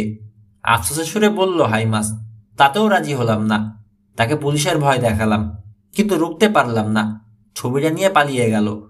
থানায় ডায়েরি করে তার নামে ওয়ারেন্ট বের করলাম, কিন্তু একেবারে গায়েব হয়ে গেল সে। পরে জানা গেল একটা মালবাহী জাহাজে করে ইংল্যান্ড থেকে বেরিয়ে গেছে সে। সঙ্গে করে নিয়ে গেছে দামি মেষপালক। দোষ তো তোমারই, বলল মিসেস হাইমাস। হ্যাঁ, আমারই দোষ। ছেলেদের দিকে ফিরে বলল হাইমাস। দেশ বিদেশের চেনা সমস্ত চিত্র ব্যবসায়ীকে জানিয়ে দিলাম ছবিটার কথা। চোখ খোলা রাখতে অনুরোধ করলাম, কিন্তু বাতাসে মিলিয়ে গেল যেন সিলভার। ক্যালিফোর্নিয়ায় এসে লুকিয়ে রইল। হ্যাঁ, বলল রবিন, মিস্টার স্যান্টিনোর বাড়িতে। সঙ্গে একটা ধাতুর বাক্স ছিল। রোজ রাতে নাকি খুলে দেখতো আর বলতো, আহা কি সুন্দর রামধনুর টুকরো, নিচে একপাত্র সোনা। একেবারে নিখুঁত বর্ণনা, সাই দিল হাইমাস। রামধনুর 7 রঙে আঁকা হয়েছে ছবিটা, সোনার চেয়েও দামি। হ্যাঁ, তারপর হঠাৎ একদিন সিলভারের লম্বাকে চিঠি এসে হাজির আমার অফিসে। লিখেছে, ছবিটা নিরাপদেই আছে, লুকানো। সেটা বের করতে হলে একটা ধাঁধার রহস্য সমাধান করতে হবে। আর এক রসিকতা, আমার মনের উপর অত্যাচার, এটাই নাকি তার প্রতিশোধ। চিঠিতে জানিয়েছে সে 6টা কাকাতুয়া আর একটা ময়নাকে বুলি শিখিয়েছে, তাতেই রয়েছে ধাঁধার সমাধান। আমেরিকায় এসে স্যান্টিনো নামের এক লোককে $1000 দিয়ে তার কাছ থেকে কিনে নিতে হবে পাখিগুলো। হলদে ঝুটি কাকাতুয়া বাছাই করেছে সে, কেন তাও জানিয়েছে। ওই যে মূল ছবির উপর ওই রঙের কাকাতুয়াই আঁকা ছিল, আর তাই নিয়ে আমার সঙ্গে ঝগড়া। আচ্ছা, কিছু মনে করবেন না, নরম গলায় বলল মুসা। এটা কিন্তু ঠিকই করেছে সিলভার, আপনি তার সঙ্গে যেরকম দুর্ব্যবহার করেছেন। ঠিকই বলেছ, খুব শান্তভাবে স্বীকার করলো হাইমাস। তবে এত কষ্ট হতো না আমার। একটা দুর্ভাগ্য বলতে পারো। চিঠিটা যখন পৌঁছালো আমি তখন নেই, জরুরি একটা ব্যবসার কাজে জাপানে গেছি, ফিরতে দেরি হয়ে গেল। এসে চিঠি পেয়ে তো চমকে গেলাম, সঙ্গে সঙ্গে ছুটে এলাম আমেরিকায়। কিন্তু ততদিনে পাখিগুলো বিক্রি করে দিয়েছে স্যান্টিনো। ওই বেচারার সঙ্গেও কম দুর্ব্যবহার করেননি আপনি, কায়দা মতো ঝাল ছাড়ছে মোসা। হ্যাঁ, আমি আগেই বলেছি, এজন্য দায়ী আমার বদ মেজাজ। তাছাড়া কিভাবে জানি শুনে ফেলেছে সোপা, আমার পিছু নিয়েছে। ওটা আমার জন্য বড় একটা দুশ্চিন্তা। আমি মেজাজ ঠিক রাখতে পারিনি। ব্যাটা যে কিভাবে শুনলো কে জানে। হয়তো অফিসে লোকের সামনে খোলাখুলি কিছু বলে ফেলেছিলাম। ঘুষখোর কর্মচারীর তো অভাব নেই আমার। হ্যাঁ, সোপাকে নিয়ে ভয়ই, মাথা দোলালো মিসেস হাইমাস। গন্ধ যখন পেয়েছে সহজে ছাড়বে না। হ্যাঁ, যা বলছিলাম, আবার শুরু করলো হাইমাস। স্যান্টিনোকে অনেক রকমে জিজ্ঞেস করলাম, কিন্তু কোথায় যে পাখিগুলো বিক্রি করেছে সঠিকভাবে বলতে পারলো না। মোটামুটি ধারণা দিতে পারলো শুধু। লোকের দ্বারে দ্বারে ফকিরের মতো ঘুরলাম কয়েকদিন, 4টে পাখি জোগাড় করলাম। তোমরা বের করলে আরো 2টো। 4টে চুরি করেছেন জিজ্ঞেস করলো মোসা। না, 2টো, আর 2টো ডবল দামে কিনেছি। মিস্টার ফোর্ড আর মিসেস বোরো বেচতে রাজি হলো না, তাই চুরি করা ছাড়া আর কোনো উপায় ছিল না। ও হ্যাঁ, ফোর্ডের কাছে লিটল বোপিপ আর ব্ল্যাক বিয়ার্ডের কথা শুনেছি। এত বেশি উত্তেজিত হয়ে পড়েছিলাম যে কি বলবো। কোনো রকম ভাবনা চিন্তা না করে গিয়ে মিসেস বোরোর বাড়িতে ঢুকলাম। খালি বাড়ি, চুরি করলাম কাকাতুয়াটা। বেরিয়ে আসছি, এই সময় 2 কিশোরকে ঢুকতে দেখলাম। তুমি একজন। মুসার দিকে আঙুল তুলল হাইমাস। হ্যাঁ, সঙ্গে কিশোর ছিল। মুসা বলল, টালি ছুঁড়ে আরেকটু হলে তো দিয়েছিলেন আমার মাথা ফাটিয়ে। ভয় দেখাতে চেয়েছিলাম। কপাল জ্বলল হাইমাস। ভয়? কিশোর আমাকে ধাক্কা দিয়ে না ফেললে তো গেছিলাম আমি। মেরেছিলাম যাতে তোমার আশেপাশে পড়ে, কিন্তু নিশানা ফসকে। হেসে ফেললো মোসা। নিশানা ফসকে লাগতে যাচ্ছিল? আমারও হয়, হেয়ার গান দিয়ে শিকারের সময়। একবার একটা ঘুঘুকে সই করে মারলাম, 3 হাত দূরে আর একটা পড়ে গেল। হা, সে কথা মনে করে রবিনও হেসে ফেলল। পরিবেশ সহজ হলো অনেকটা। মিস্টার আর মিসেস হাইমাসও হাসল। এইসব করে জটিলতা আরো বাড়িয়েছেন আপনি, বলল রবিন। খোঁচা মেরে জাগিয়ে দিয়েছেন কিশোর পাশাকে। ব্যাস, লেগে গেছে পেছনে। ও একবার যেটার পেছনে লাগে শেষ না দেখে ছাড়ে না। মোসা, তোমার খুলি ভীষণ শক্ত। এমনভাবে ভরিতে হাত ডলল হাইমাস যেন ব্যথাটা এখনো আছে। কেন হয়েছে জানেন? ব্যাখ্যা করলো মোসা। পড়া না পারলে মা খালি গাঁটটা মারতো মাথায়। কত আর সওয়া যায়। একদিন টেলিভিশনে দেখলাম, জুডো কারাতে শেখানোর আগে বালির বস্তায় ঘুষি মেরে, ইটে কোপ মেরে হাত শক্ত করে ছাত্ররা। চট করে বুদ্ধি এলো মাথায়। সেদিন থেকে লেগে গেলাম, হাত নয় মাথা শক্ত করতে। দেয়ালে বাড়ি মেরে মেরে কপাল মাথা ফুলিয়ে ফেলেছি অনেকদিন। তারপর একদিন হাসিতে বিকশিত হলো ঝকঝকে সাদা দাঁত। পড়তে বসে ইচ্ছে করেই ভুল করতে লাগলাম। মা কষে এক গাঁটটা মারলো। পুরো 1 কোটা বাতের মলম শেষ করেছে বাবা মায়ের আঙুলে ডলে। হো হো করে হেসে উঠল মিস্টার আর মিসেস। ভূমিকম্পে কেঁপে উঠল যেন হাইমাসের ছোটখাটো পাহাড়টা। যাই হোক, আবার কাজের কথাই এলো হাইমাস। তোমরা পিছু লাগলে। সোপা তো আগে থেকেই আছে। লুকিয়ে পড়তে হলো আমাকে। রেঞ্জারটা লুকিয়ে ভ্যানটা ভাড়া নিতে হলো। আজ সকালে কাকাতুয়া খুঁজতে বেরিয়ে তোমাদের রোলস রয়েসটা নজরে পড়ল। কৌতূহল হলো, তাই পিছু নিলাম। একটা বাড়ির কাছে গাড়ি রেখে নামলে তোমরা। লুকিয়ে তোমাদের উপর চোখ রাখলাম। লম্বা এক ছেলের সঙ্গে দেখা হলো তোমাদের। সুটকি টেরি, বলল মোসা, আমাদের শত্রু। পারে না তো কচুটাও করতে, খালি ঘাপলা বাঁধায়। ওর হাতে একটা খাঁচা, বলে গেল হাইমাস, তাতে একটা কাকাতুয়া। নীল স্পোর্টস কারে চড়ে চলে গেল পাখিটা নিয়ে। ভেবেছিলাম পিছু নেই, পরে ভাবলাম গাড়ির নম্বর তো জানাই রইল, খুঁজে বের করে ফেলবো। তোমরা কি করো দেখতে লাগলাম। সে থামলো 1 মুহূর্তের জন্যে। তাছাড়া আরো একটা কারণে তার পেছনে আমার দরকার মনে করিনি। কানা কাকাতুয়াটা কি বলেছে শুনে ফেলেছি। কি? নোটবই বের করলো রবিন। হাইমাসও নোটবই বের করলো। বলেছে, I never give a sucker an even break. গালি? বিড়বিড় করলো মুসা। গালি ঠিক নয়, এটা একটা পুরনো স্ল্যাং, তবে সংকেত হিসেবে খুবই কঠিন। কি বোঝাতে চেয়েছে সিলভার সেই জানে। 7টা পাখির বলি এক করে ভাবলে হয়তো কিছু বোঝা যাবে, রবিন বলল। সেটাই তো হলো সমস্যা, মুখ বাঁকালো হাইমাস। 7টার মাঝে 5টা পেয়ে গেছি, বাকি রয়েছে শুধু স্কারফেস আর ব্ল্যাক বিয়ার্ড। স্কারফেসের বলিও জানি আমি, কিন্তু সেটা সহ জানা হয়েছে মাত্র 3টে।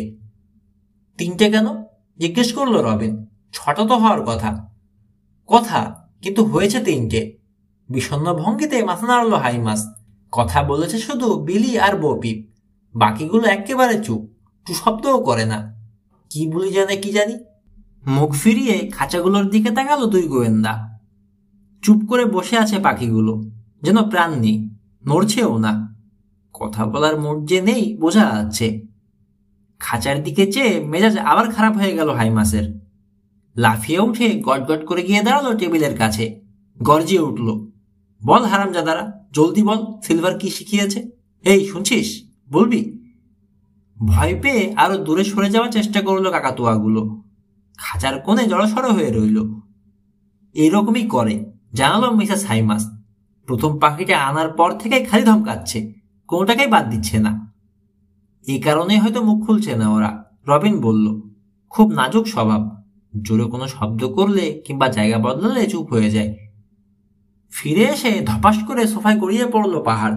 আর ধৈর্য নেই, গুঙিয়ে উঠল হাইমাস। এইভাবে আর কত?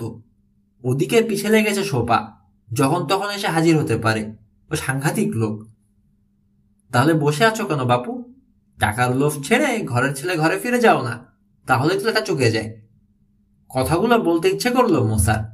বলল, কয়েকটা বুলি বা মেসেজও বলা যায় জানি আমরা, কিন্তু মাথা মুন্ডু কিছুই বুঝতে পারছি না। তবে আমরা আপনার কাছে যা যা জানলাম, কিশোরকে জানালে ও হয়তো একটা উপায় বের করে ফেলতে পারবে। আচ্ছা, এক কাজ করি না কেন? পরামর্শ দিল রবিন। যে কটা মেসেজ জানি লিখে ফেলি কাগজে, তারপর দেখি কোনো মানে বের করা যায় কিনা। হ্যাঁ, ভালো কথা মনে করেছ। তর্জনী না চালাও মিসেস হাইমাস। স্বামীকে বলল, তোমাকে সেদিনই বলেছি ছেলেগুলো চালাক, ওদের সঙ্গে কথা বলো। তা বলেছ, কিন্তু কতখানি যে দুশ্চিন্তায় রয়েছি। আরে রাখো তোমার দুশ্চিন্তা, মুখ ঝান্টা দিল মিসেস। এক কথা শুনতে শুনতে কান পচে গেল। রবিন, আমি তোমাকে একটা প্রস্তাব দিচ্ছি, ভেবে দেখো।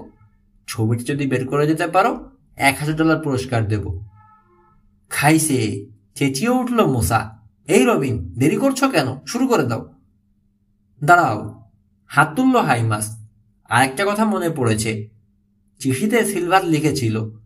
7 ভাগে ভাগ করেছে সে মেসেজটা, সিরিয়ালি সাজিয়েছে এভাবে: little Bo পিপ 1 number, 2 Billy Shakespeare, 3 Blackbeard, 4 Robin Hood, 5 Sherlock Holmes, 6 নম্বরে ক্যাপ্টেন কিড এবং 7 নম্বরে স্কারফেস। ভালো পয়েন্ট মনে করেছেন, বলল রবিন। খসখস করে লিখে চলেছে নোটবুকে। নইলে উল্টোপাল্টা লিখতাম, দাদার সমাধান হয়তো হতো না। লিখে একটানে ফরাত করে ছিঁড়ে কাগজটা হাইমাসকে দেখালো রবিন। লিখেছে, ক্যাপ্টেন লং জন সিলভারের মেসেজ, অসম্পূর্ণ। 1. Little Bo Peep. Little Bo Peep has lost her sheep and doesn't know where to find it. Call on Sherlock Holmes. 2. Billy Shakespeare. To be or not to be, that is the question. 3. Blackbeard. I am Blackbeard the pirate, and I have buried my treasure where a dead man guided ever. Yo-ho-ho, and a bottle of rum. 4. Robin Hood. জানা নেই। 5. Sherlock Holmes. জানা নেই। 6. Captain Kidd. জানা নেই। 7. স্কারফেস। I never give a sucker an even break. তাহলে রবিন বলল, 7টার মাঝে 4টা মেসেজই জেনে গেলাম। ব্ল্যাক বিয়ার্ডকে যে পেয়েছে 3 গোয়েন্দা, সে কথা হাইমাস দম্পতিকে জানানোর কোনো ইচ্ছে নেই। ব্ল্যাক বিয়ার্ডের বুলি শুনেছি সাইন্টিনোর ভাতিজা ডিয়েগোর কাছে। হতাশায় 2 চোখের দুধারে ভাঁজ পড়ল হাইমাসের। কিচ্ছু বোঝা যায় না, কিচ্ছু না। হাইম, স্বামীর চেয়ে স্ত্রীর মেজাজ অনেক ঠান্ডা, বুদ্ধিও রাখে। এত ভেঙে পড়ছো কেন? দেখি না চেষ্টা করে। প্রথম কাকাতুয়াটার কথাই ধরি। ববিপ তার ভেড়া হারিয়েছে বলছে। ধরে নেওয়া যায় ছবিটার কথা বলছে। ওটাও তো একরকম হারানোই আছে এখন। কোথায় আছে জানে না, তার মানে আমরা জানি না। বেশ হলো, বলল হাইমাস, কিন্তু শার্লক হোমসকে ডাকার মানে কি? বুঝতে পারছি না। এবার 2 নম্বরটার কথা ধরা যাক। বিলি শেক্সপিয়ার বলে to be or not to be. ওভাবে বলে না, তোতলায়। ফাঁস করে দিল মোসা। তোতলায় কাকাতুয়া? আটকে উঠেছে হাইমাস। না, আর হলো না। এর রহস্যের সমাধান করা আমার কাজ নয়। ঘুমাতে শুরু করলো সে। লরা, আমার পেটটা চিনচিন করছে আবার। কতবার বলেছি উত্তেজিত হয়েও না। উদ্বিগ্ন হলো মিসেস। ডাক্তারও তো বারণ করেছে। একটা ছবির জন্য মিছি। হ্যাঁ, যা বলছিলাম, 2 নম্বর মেসেজে কিছুই বুঝছি না। 3 নম্বরে বোধহয় বোঝাতে চাইছে কোন এলাকায় লুকানো রয়েছে ছবিটা। হোয়ার ডেড ম্যান গাইড ইট এভার। এক হাতে পেট চেপে ধরে আর এক হাতে কপালের ঘাম মুছল হাইমাস। কোন জলদস্যুর দ্বীপ মনে হচ্ছে। জলদস্যু আর গুপ্তধনের গল্প দারুণ ভালোবাসত জন সিলভার। হ্যাঁ, জলদস্যুর দ্বীপের মতোই শোনায়, একমত হলো মিসেস হাইমাস। ভালো মতো ভাবতে হবে। কিন্তু এই 7 নম্বরটা কি? বুঝনা চলো হাইমাস। একটা আমেরিকান স্ল্যাং। শুনে মনে হয় এক ডাকাত আরেক ডাকাতকে তার ন্যায্য পাওনা কিংবা অধিকার দিতে চাইছে না, কিংবা কোনো সমঝোতায় আসতে চাইছে না। এর একটাই মানে, আপনাদের পাওনা দেওয়ার ইচ্ছা নেই সিলভারের। বাকি 3টে মেসেজ পেলে হয়তো কিছু বোঝা যাবে, বলল মিসেস। ওগুলো ছাড়া হবে না। এক কাজ করলে হয়। আঙুলে চুটকি বাজালো রবিন। কি? একসঙ্গে প্রশ্ন করলো Mr and Mrs. Robin Hood, Sherlock Holmes আর ক্যাপ্টেন কিড তো আছেই। ওদের দিয়ে কথা বলালে হয়, তারপর সংকেতের মানে বের করে ফেলতে পারবে কিশোর। কিন্তু কথা তো বলে না। মুখ গোমড়া হয়ে গেল হাইমাসের। এই দেখো না কেমন চুপ করে আছে, টোটোও করছে না। স্যান্টিনো হয়তো বলাতে পারবে, বলল মুসা। 3 হপ্তা ও কাকাতোয়াগুলোকে পুষেছে, তাকে ওরা চেনে। আমার মনে হয় ও চেষ্টা করলে পারবেই। হ্যাঁ, ঠিক বলেছ। লাফিয়ে উঠে দাঁড়ালো হাইমাস। দুলে উঠল জ্বালার মতো পেট। স্যান্টিনো পারবে, চলো এক্ষুনি। ছুটে চলেছে ভ্যান। সামনের সিটে হাইমাসের পাশে বসেছে রবিন আর মুসা। পেছনে মিসেস হাইমাস। তার মাথার উপরে ভ্যানের ছাদের রডে ঝুলছে 5টা খাঁচা। হাইমাস যেখানে নতুন বাসা নিয়েছে তার থেকে অনেক দূরে স্যান্টিনোর গ্রাম, উপকূলের ধারের সমভূমিতে। পৌঁছতে বিকেল হয়ে যাবে। আঁকাবাঁকা নির্জন পাহাড়ি পথ ধরে ছুটছে গাড়ি। হঠাৎ শোনা গেল মিসেসের উত্তেজিত কণ্ঠ। হাইম, একটা গাড়ি পিছু নিয়েছে। গাড়ি? রিয়ার ভিউ মিররে তাকালো হাইমাস। কই? মোড়ের উধারে, ওই যে বেরোচ্ছে, 1/4 মাইল দূরে। হ্যাঁ হ্যাঁ হ্যাঁ, দেখেছি। সেদান পিছু নিয়েছে। কি রং? ধূসর? উত্তেজিত হয়ে বলল মুসা। কই দেখি তো। তার পাশের মিররে দেখা যাচ্ছে না গাড়িটা। পেছন দিকে উকি ঝুঁকি দিয়েও কিছু দেখল না। শেষে কেবিনের দরজা খুলে শক্ত করে তার হাত ধরতে বলল রবিনকে। দরজা দিয়ে বের করে দিল শরীরের অর্ধেকটা। কই? ও হ্যাঁ হ্যাঁ, দেখেছি। সেদিন এই গাড়িটাই দেখেছিলাম, ধাক্কা লাগিয়ে দিচ্ছিল। সোপা, ঘুমিয়ে উঠল হাইমাস। কি করি এখন?